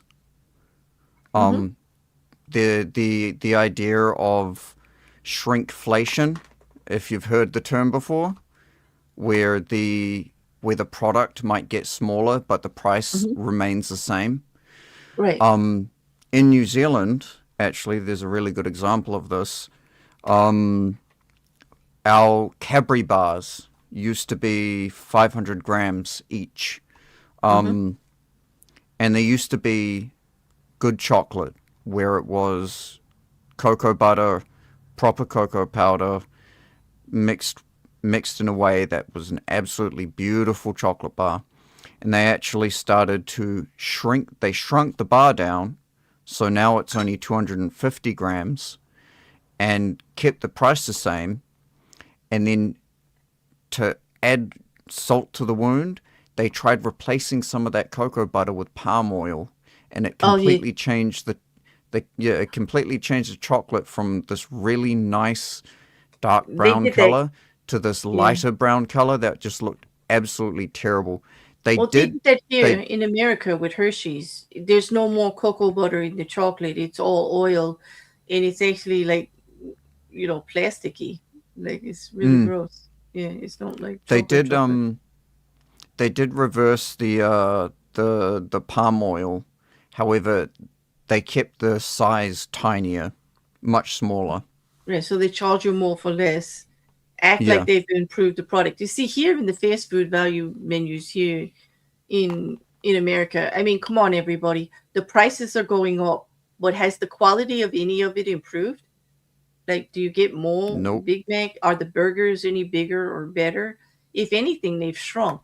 If anything, they've actually given you less and charging you more, you know? There's actually one thing that has improved with a lot of those, and this is one of the ways that they trick you into thinking that you're getting a higher quality product, even though you're paying more for the exact same thing. The cheapest thing to upgrade is the packaging. Have you noticed that every single burger now comes in a box? none of it's wrapped anymore. No, here in All of America, it, some of them are wrapped still. The little burgers are still wrapped. Yeah. only the really small ones though. Yeah, well, the other I ones are really messy. Yeah. So, yeah. Especially here in New Zealand though, I think most of our burgers now come in a little box. Even the plain cheeseburger. well, it's really an unfair comparison because, like, fast food in general in New Zealand, just like Australia and several other places, is of a better quality than what they sell here. Oh yeah, yeah. I mean I that mean, is your that your that's fair, your but $10 McDonald's burger is an actual burger. Like, you know what I mean? Like, not here. Like, here it's a mm, little different. And I seen that, like, the comparison of the Starbucks here and the quality of food that's at the counter into several shops in Australia where a friend of mine did a walkthrough and showed me like the food and all. Like, it was astounding, the difference in mm-hmm. the quality of what was packaged and sold. Um it's not a fair comparison. Like, you're gonna No. get good, you're gonna get big, good boxes, and Mm. we're gonna still have a lot of tissue wrap in some boxes. Anyway, But but let's go to the yeah. coffee shop sizing because this is the biggest one. They always showed like the 12 ounce and the 20 ounce and the big whatever, right? In very often you can just get a regular sized cup of coffee, but it's not actually easily listed up there. Not to mention the fact that recently they have shown that the same cup of regular coffee will fit into all of those cups the same. Like, how that is, I don't know. How you can get a regular 8-ounce cup of coffee and it fits into a 12 ounce, and they're going to sell it. It's all the same, that you're getting the same no matter what size these things are. Bigger is not always better, and you're going to be paying more. But they're trying to give you the thing that if you order the larger size, you're getting more for your money. And they're just really just trying to tack up the price a little bit for you, you know. You know what I want to do one day? I want to go around a whole bunch of different coffee shops, buy buy like their large coffee and buy each size of one of their coffees, bring like a measuring cup with me and just see how Hmm. much I can get out of each of them and see There what was the a actual video. difference I is. have to try to find it. I saw something. I saw a visual of that. It was either a news report or a video on it. And they did that. Same thing they did in fast food restaurants where no matter what size you get, it's the same amount of soda. They just increase the ice. Mm, that's why I always ask for no ice. Yeah, but now they're starting to charge you if you say that. What? Yeah. Huh? Here, yeah, some of the Did places here in America, right? Any Americans in the chat. If you ask for no ice at a fast food restaurant, they can charge you the no ice fee. charge you for taking away? They're charging you for removing something. Because they know that you're trying to prove you're getting less soda because they know you're going to complain if you only get a half a cup of soda or drink, right? But that's they're they're meant to fill it. You're paying for 8 ounces. If you're not getting 8 ounces, then No, that's the perception. You think you're paying for 8 ounces and you're not. You are not, Rekkr. See? This is how it works. False you know perception. what? I would make an order, and if they said, "Oh, we're charging we're charging extra because we had to take away the ice," I'd just be like, "Okay, well you can have it. Then I'm leaving." I would not want to deal with you in a fast food restaurant ever. Okay, let's keep I going. would be the worst. I wouldn't want to deal with me. I that that kind of thing to charge someone for taking something away is the Mhm. slimiest move ever. Like, damn. You Well, well, they don't want you to ask for it without the ice. So anyway, So retail sale choices. This happens a lot. You always go in and you want to buy one shirt, right? One T-shirt, okay, and it's one for 30, but you end up buying two because it's two for 40. So they Mm-hmm. get your extra $10. You know, they're going to get Yep. it because they try to pose it as like that two pack is just irresistible psychologically. Like even though you only need one, and you only planned on spending $30, they make it so they make it enticing for you to give them the extra $10. You can walk out with two. Well, Yeah. there is the opportunity of you to stick to your budget and walk out without buying anything, but you don't do that.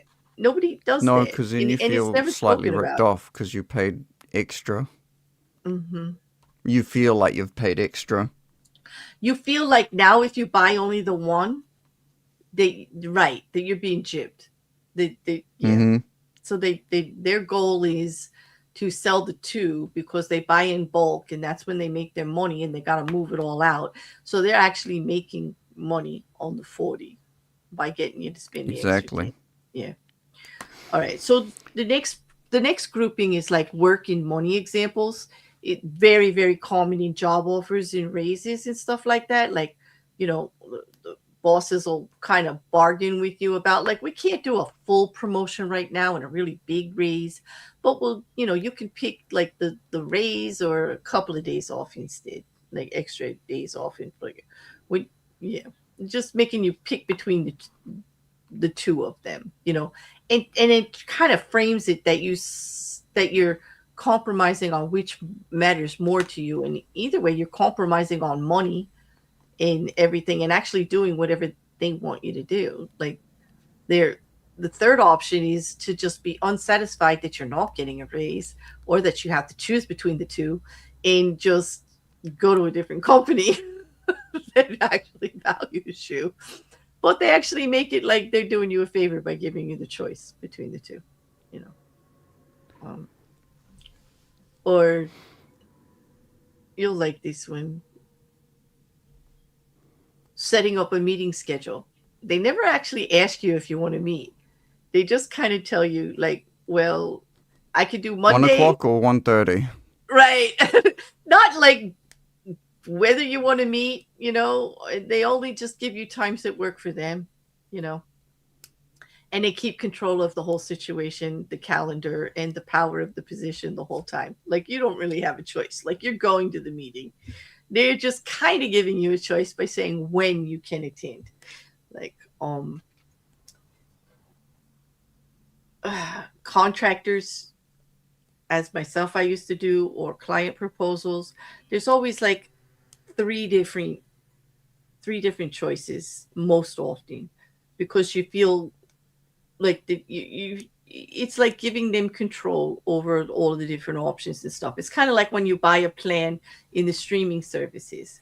Most people will pick the middle one because basic feels like you're settling and you're not going to be Mm. getting some of the bells and whistles. And yet the VIP one obviously is going to be too much, and who needs all of that? So almost always the middle one is the one that has everything in it that the client wants or that's Just looking for, enough to or the keep you there. majority, and just enough to keep you there. So, like, whenever you're setting these things up as a contractor and you're setting up these deals, you almost always load the client preferences into the middle one and make the middle one priced at where you're going to be making money, but it doesn't look like too overhanded, because I can Mm-hmm. guarantee even when you get to the VIP ones, they are leaving stuff out. Like, Oh, they're absolutely. leaving stuff out. Well, by doing it that way, the person just feel in control of the options and what they're willing to pay and what they're not willing to pay or accept less of or not. Um, do you want to handle the dating and relationship examples? Sure.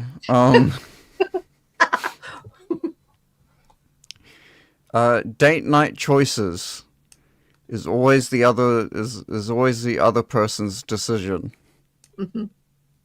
until said otherwise.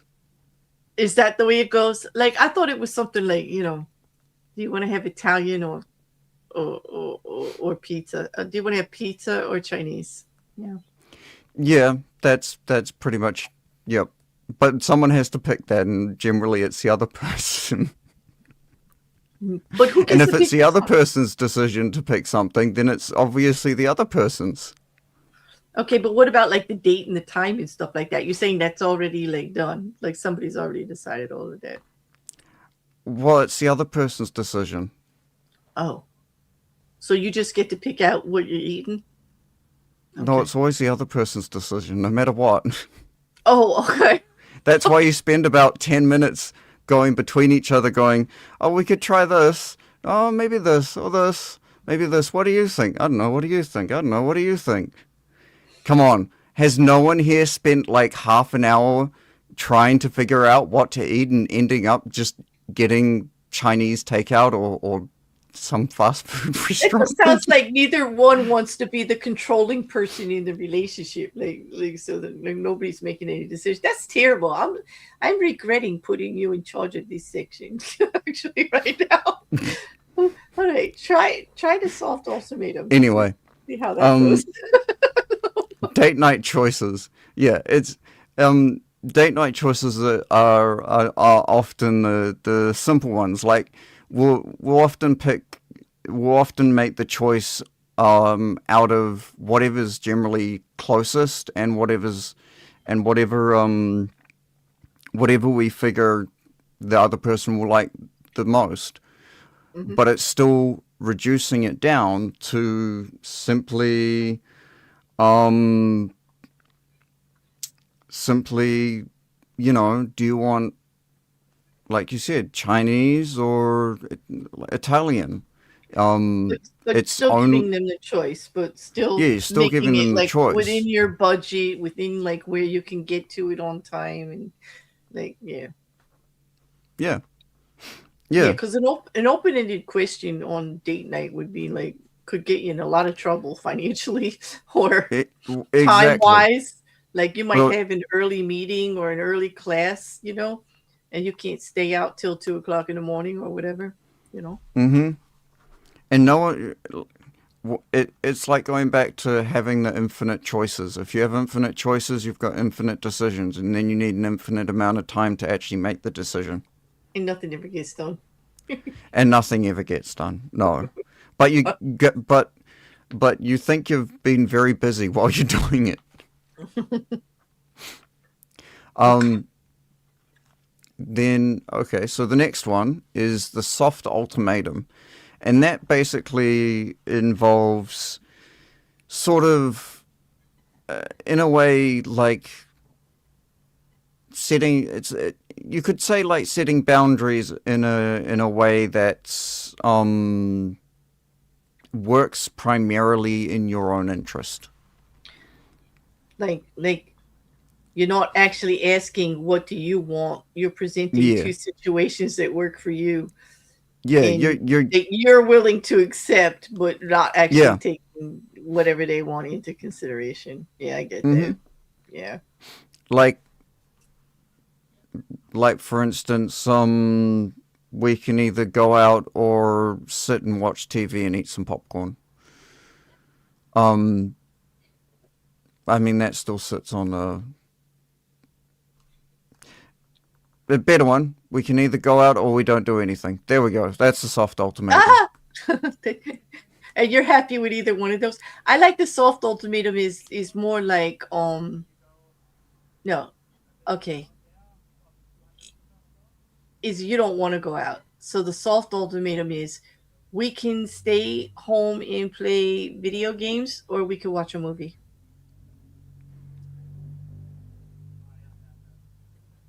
Fair, yeah.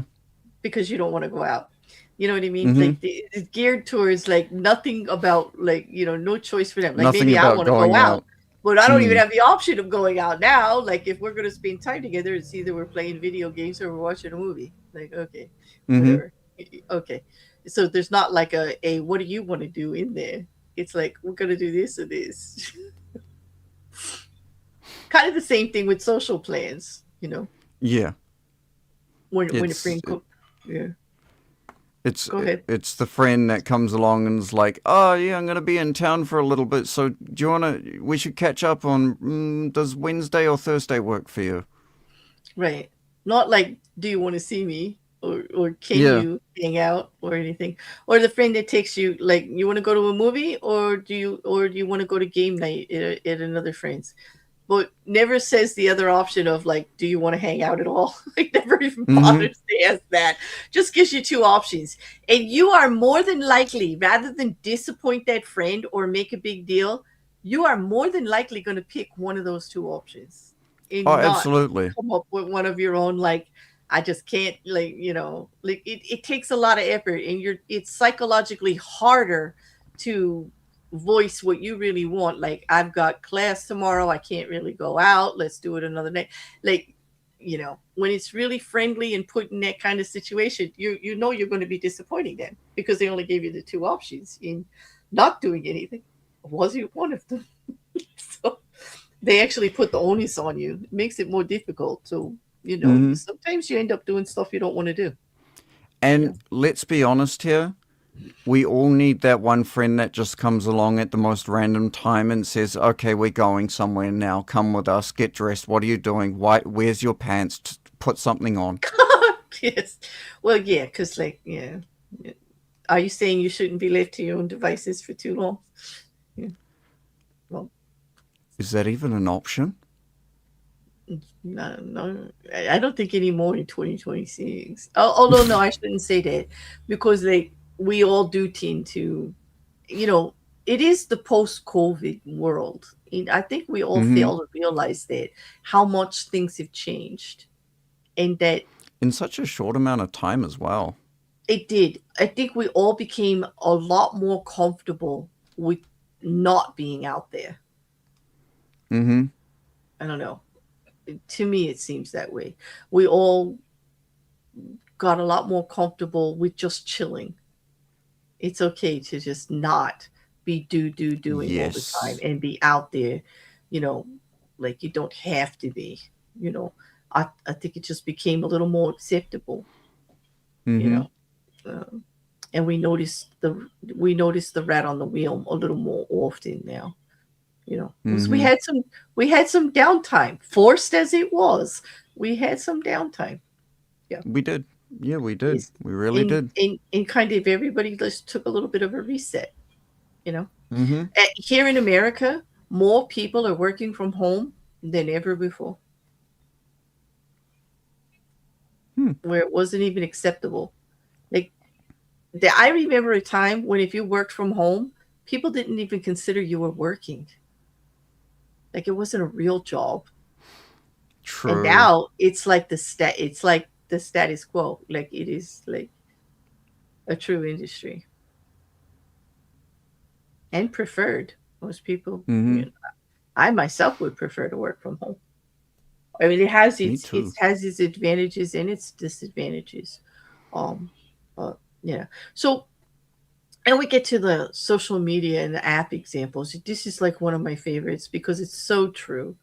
When an app with app permissions, like, you put a new app on your phone or on your computer, and it always says, like, many of them will say things like allow tracking, and the only other option is allow tracking while using the app. Mm-hmm. To deny tracking at all is like 7 steps somewhere else. Like, because either way they're going to be tracking you. It's just a matter of when. Okay. And it bricks It's the app if you don't let the tracking either. Yeah, and the layout just steers you towards one of the two friendly options for them, so they get the information that they want. You you still feel like if you do the allow tracking while only using the app, that you've actually configured your privacy to some acceptable level. Well, the company has actually shaped it that they're still getting everything they will want unless you take several other steps, like, to deny them access to certain things. Yeah. Mm-hmm. The other thing is, like, this one I love with YouTube with monetization. You know, they frame monetization as you get to turn on ads and get paid for, like, your memberships and this, that, and the other thing, or just stay as you are. you don't get to actually toggle it to say, I don't want a lot of ads, but I still want my memberships and I still want people to be able to send me tips. You don't get to say that because Nope. if you want your memberships, you have to let YouTube put ads all over everything. Exactly. Yep. And so, like, of course, you've got the option to just go to a different platform or don't accept the terms, but they don't really frame it that way. It's like, okay, we turn it on, and then you get this, or you don't. Like, there's only one or two things. Now you get to toggle. You don't get to actually toggle off the ads. You could say the minimal, but there are a minimum amount that they're going to be off. That there is no option for no ads whatsoever. There is that you could turn off memberships and you can turn off tips, okay, if you want. Which I don't know why anybody with monetization would actually do that. Maybe for specialized streams and things like that. But you're going to have ads of some type on there no matter what. Because I don't put any extra ads on mine. And then people will say that they still get ads. And that's because if you're monetized at all, which I am for memberships, and so that people can throw me a tip here and there to pay for documents and whatnot, it's like the trade-off. Like they're going to, and now I heard that even when you're not monetized, they are putting Oh yeah, ads they on put ads stuff. on you anyway. Yeah, they put ads on you anyway. So, like, it's like, where is the actual option? There is no option for no ads on some of these platforms. And Nope. the other thing is about the algorithm.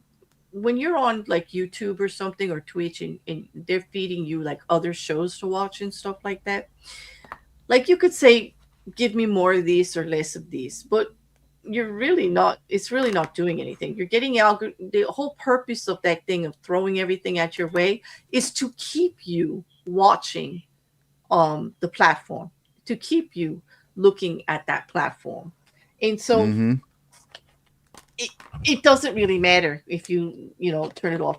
The only way to actually change it is to turn off recommendations entirely, and then you wouldn't be on the platform as much. You know what I mean? But the whole thing is designed to get you to interact and stay on the platform, and go back and to watch more stuff. You know. Well, do you want to do the last one? Oh, we're running late. Oh, we are running a bit late. Okay, so parenting and family examples. Kids and bedtime. You either get to bed or I put you in bed. Or no, like bedtime, like you say, like preparing for bedtime. Come on, like, do you want to brush your teeth first or put your pajamas on? But you're going to bed. Like, what do you want to do first before bed? But you're going to bed. you know. Exactly. Or in a family situation, or like with roommates or your partner or whatever, chores. Like, you don't get to Yep. you don't get the, like, are you not going to do any chores? It's like, do you want to sweep or do you want to do the dishes? Like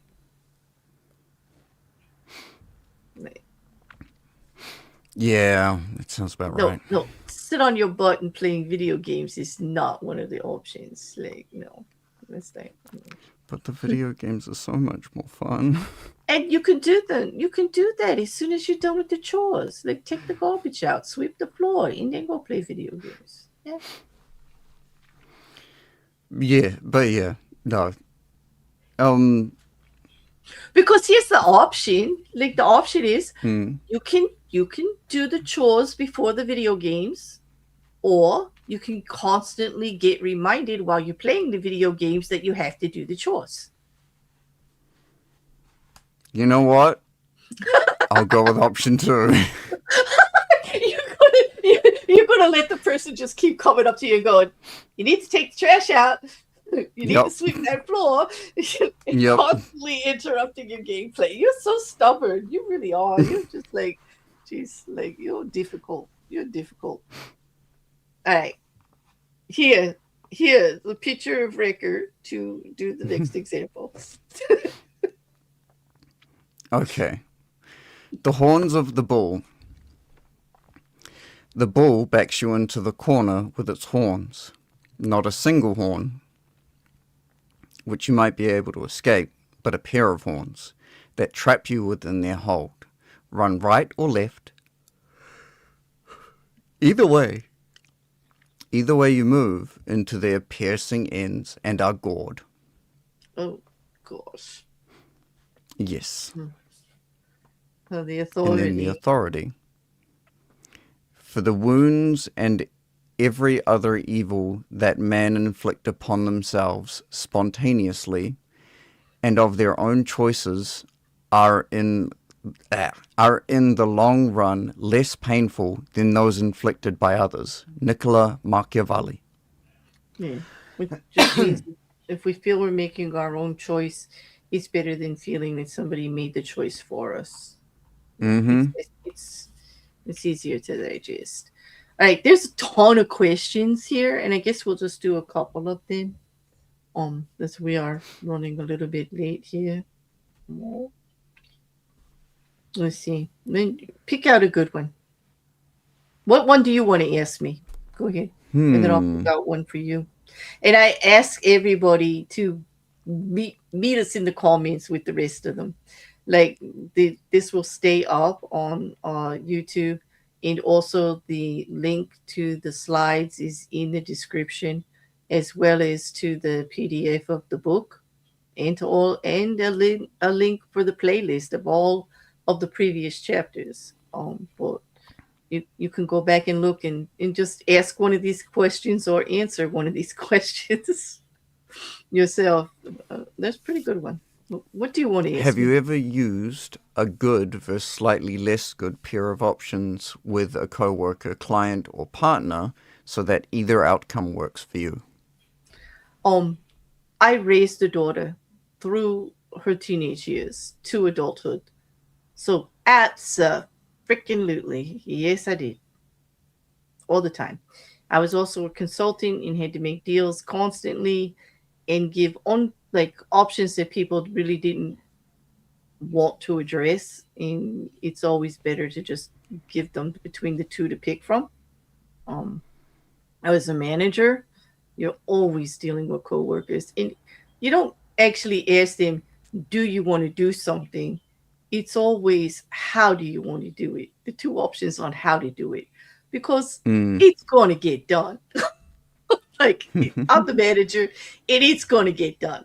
So you could do it this way, or you could do it this way, but you don't have the option not to do it. You know what I mean?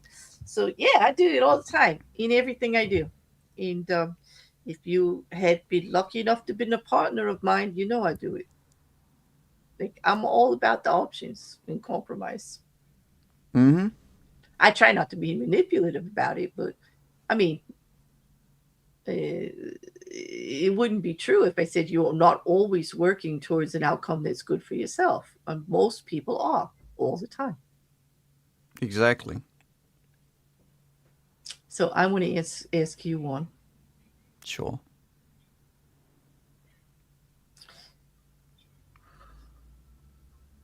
I don't want to get psychological on you. Let's see. When was the time you realized after the fact that your choice had actually been pre-designed by someone else? And what tipped you off? Ooh. You know, I'm actually a kind of oblivious person in general, so I probably never noticed it. It's probably happened to me, but I've never noticed it. And I it's probably not the best, but you know, I just got to be honest.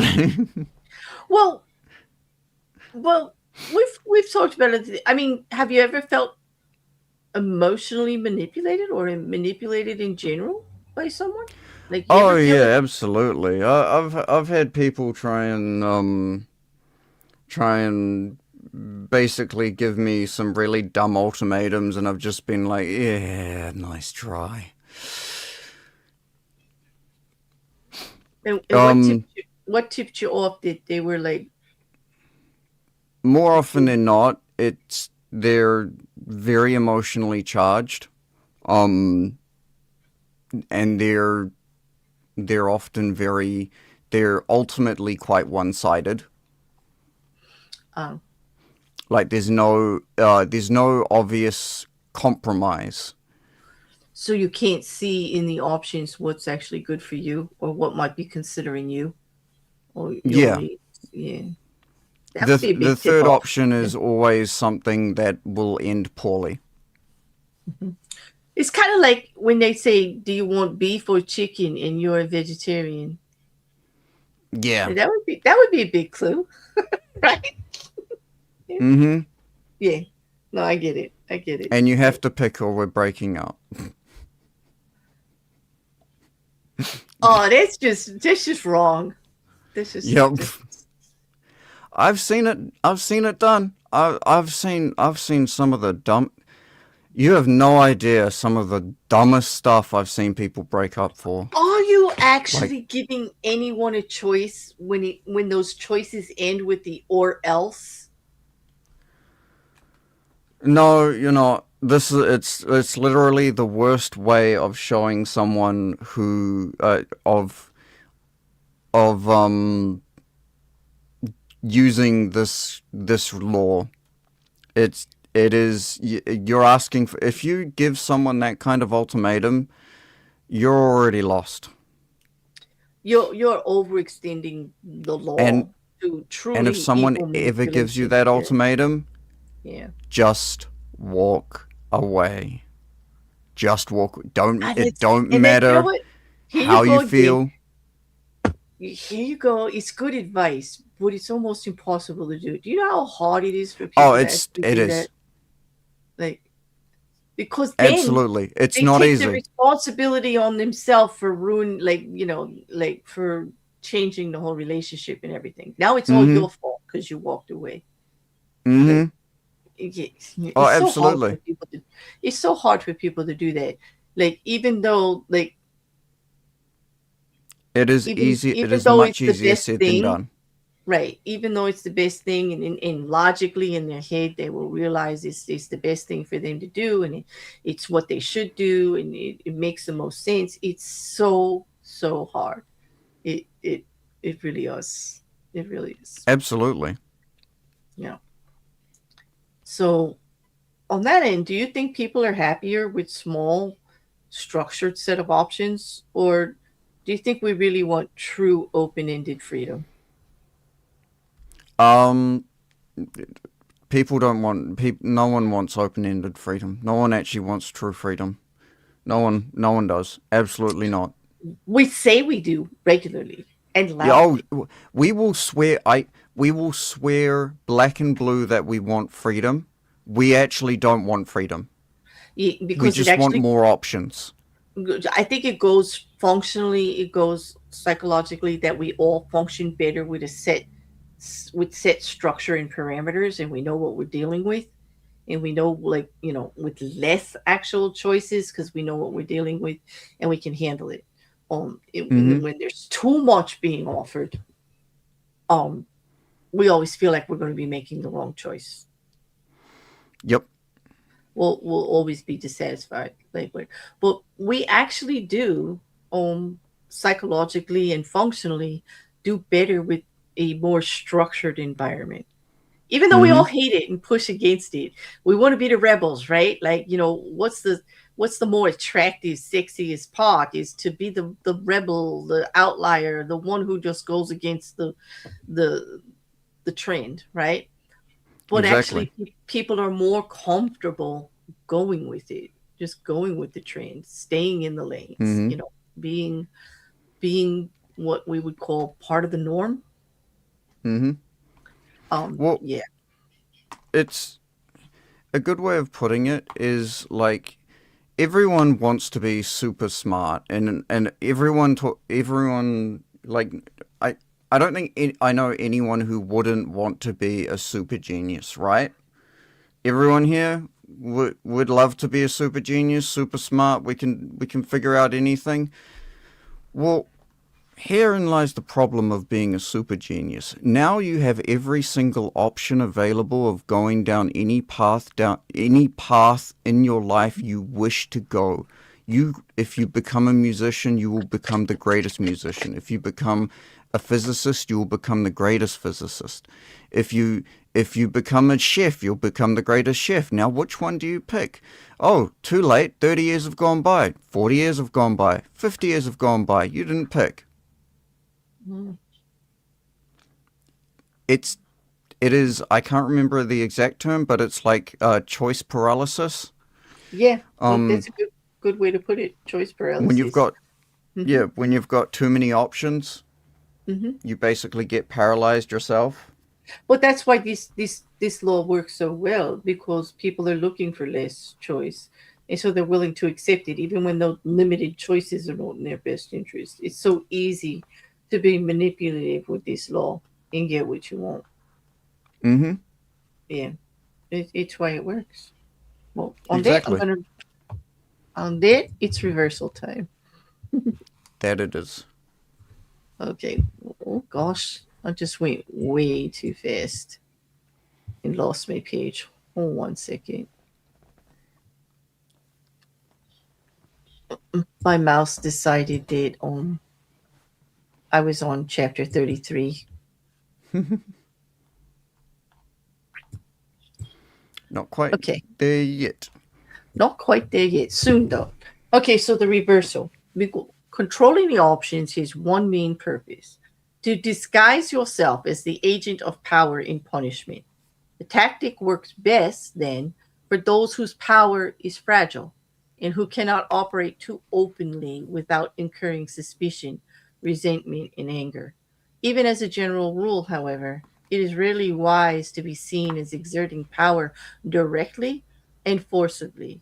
No matter how secure or strong you are, it is usually more elegant and more effective to give people the illusion of choice. On the other hand, by limiting other people's options, you sometimes limit your own.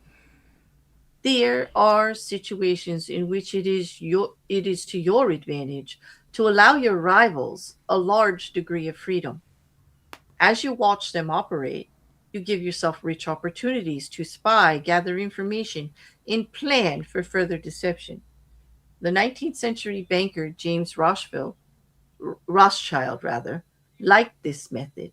He felt that if he tried to control his opponent's movements, he lost the chance to observe their strategy and plan a more effective course. Because the more freedom he allowed them in the short term, the more forcefully he could act against them in the long run. So, yeah, those are good points on, Mm. again, actually advocating for caution in using the law too aggressively.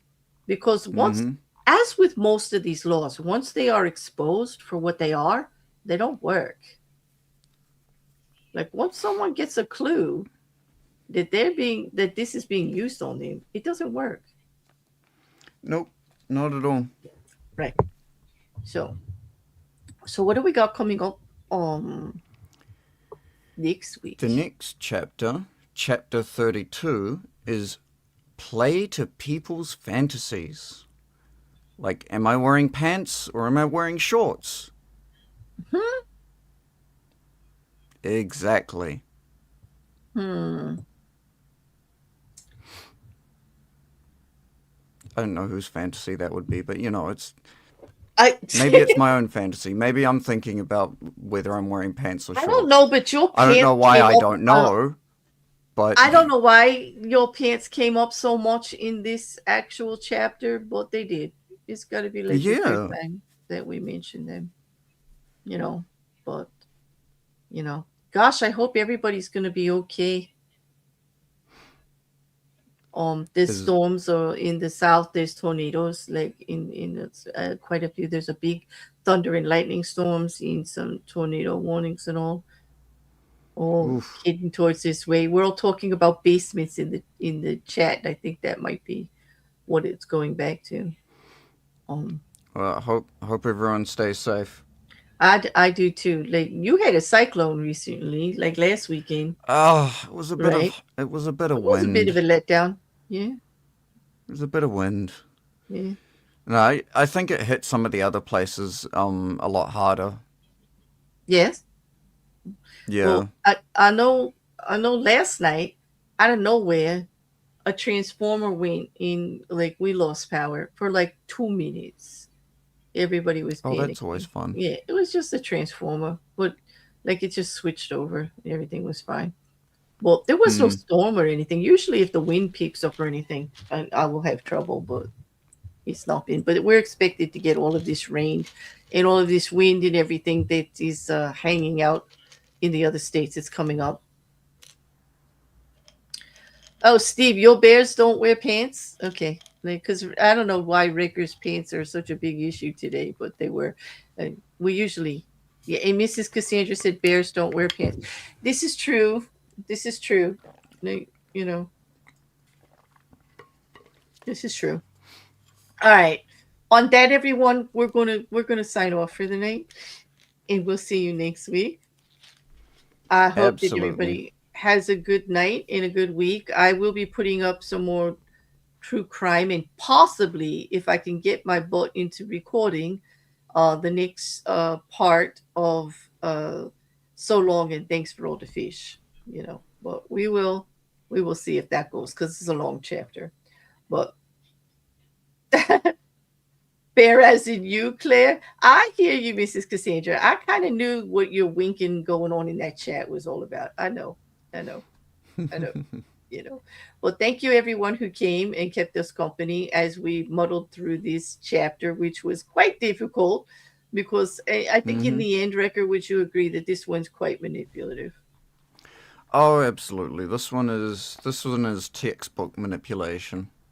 But would you also agree it's in everyday life, everywhere, like Yeah, everywhere? and Yeah. and it also shows that you know some manipulation isn't inherently bad. No, not inherently. I think it's all about the intent, like most things, right? It's like, Very much intent, yeah. and I think I think it's mainly how easy it is to use manipulation, to rely on manipulation to get what you want, which is why Mm-hmm. it is perceived as being so bad.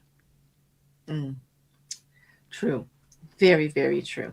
Well, thank you everyone for coming. Thank you, Jenny.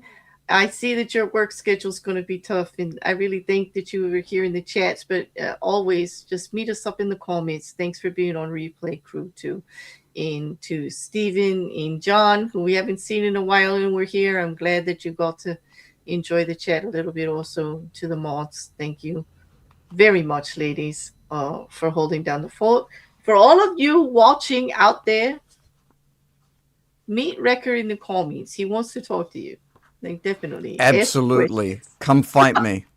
Come, come, come meet him in the quiet. We would love to hear from you. We would.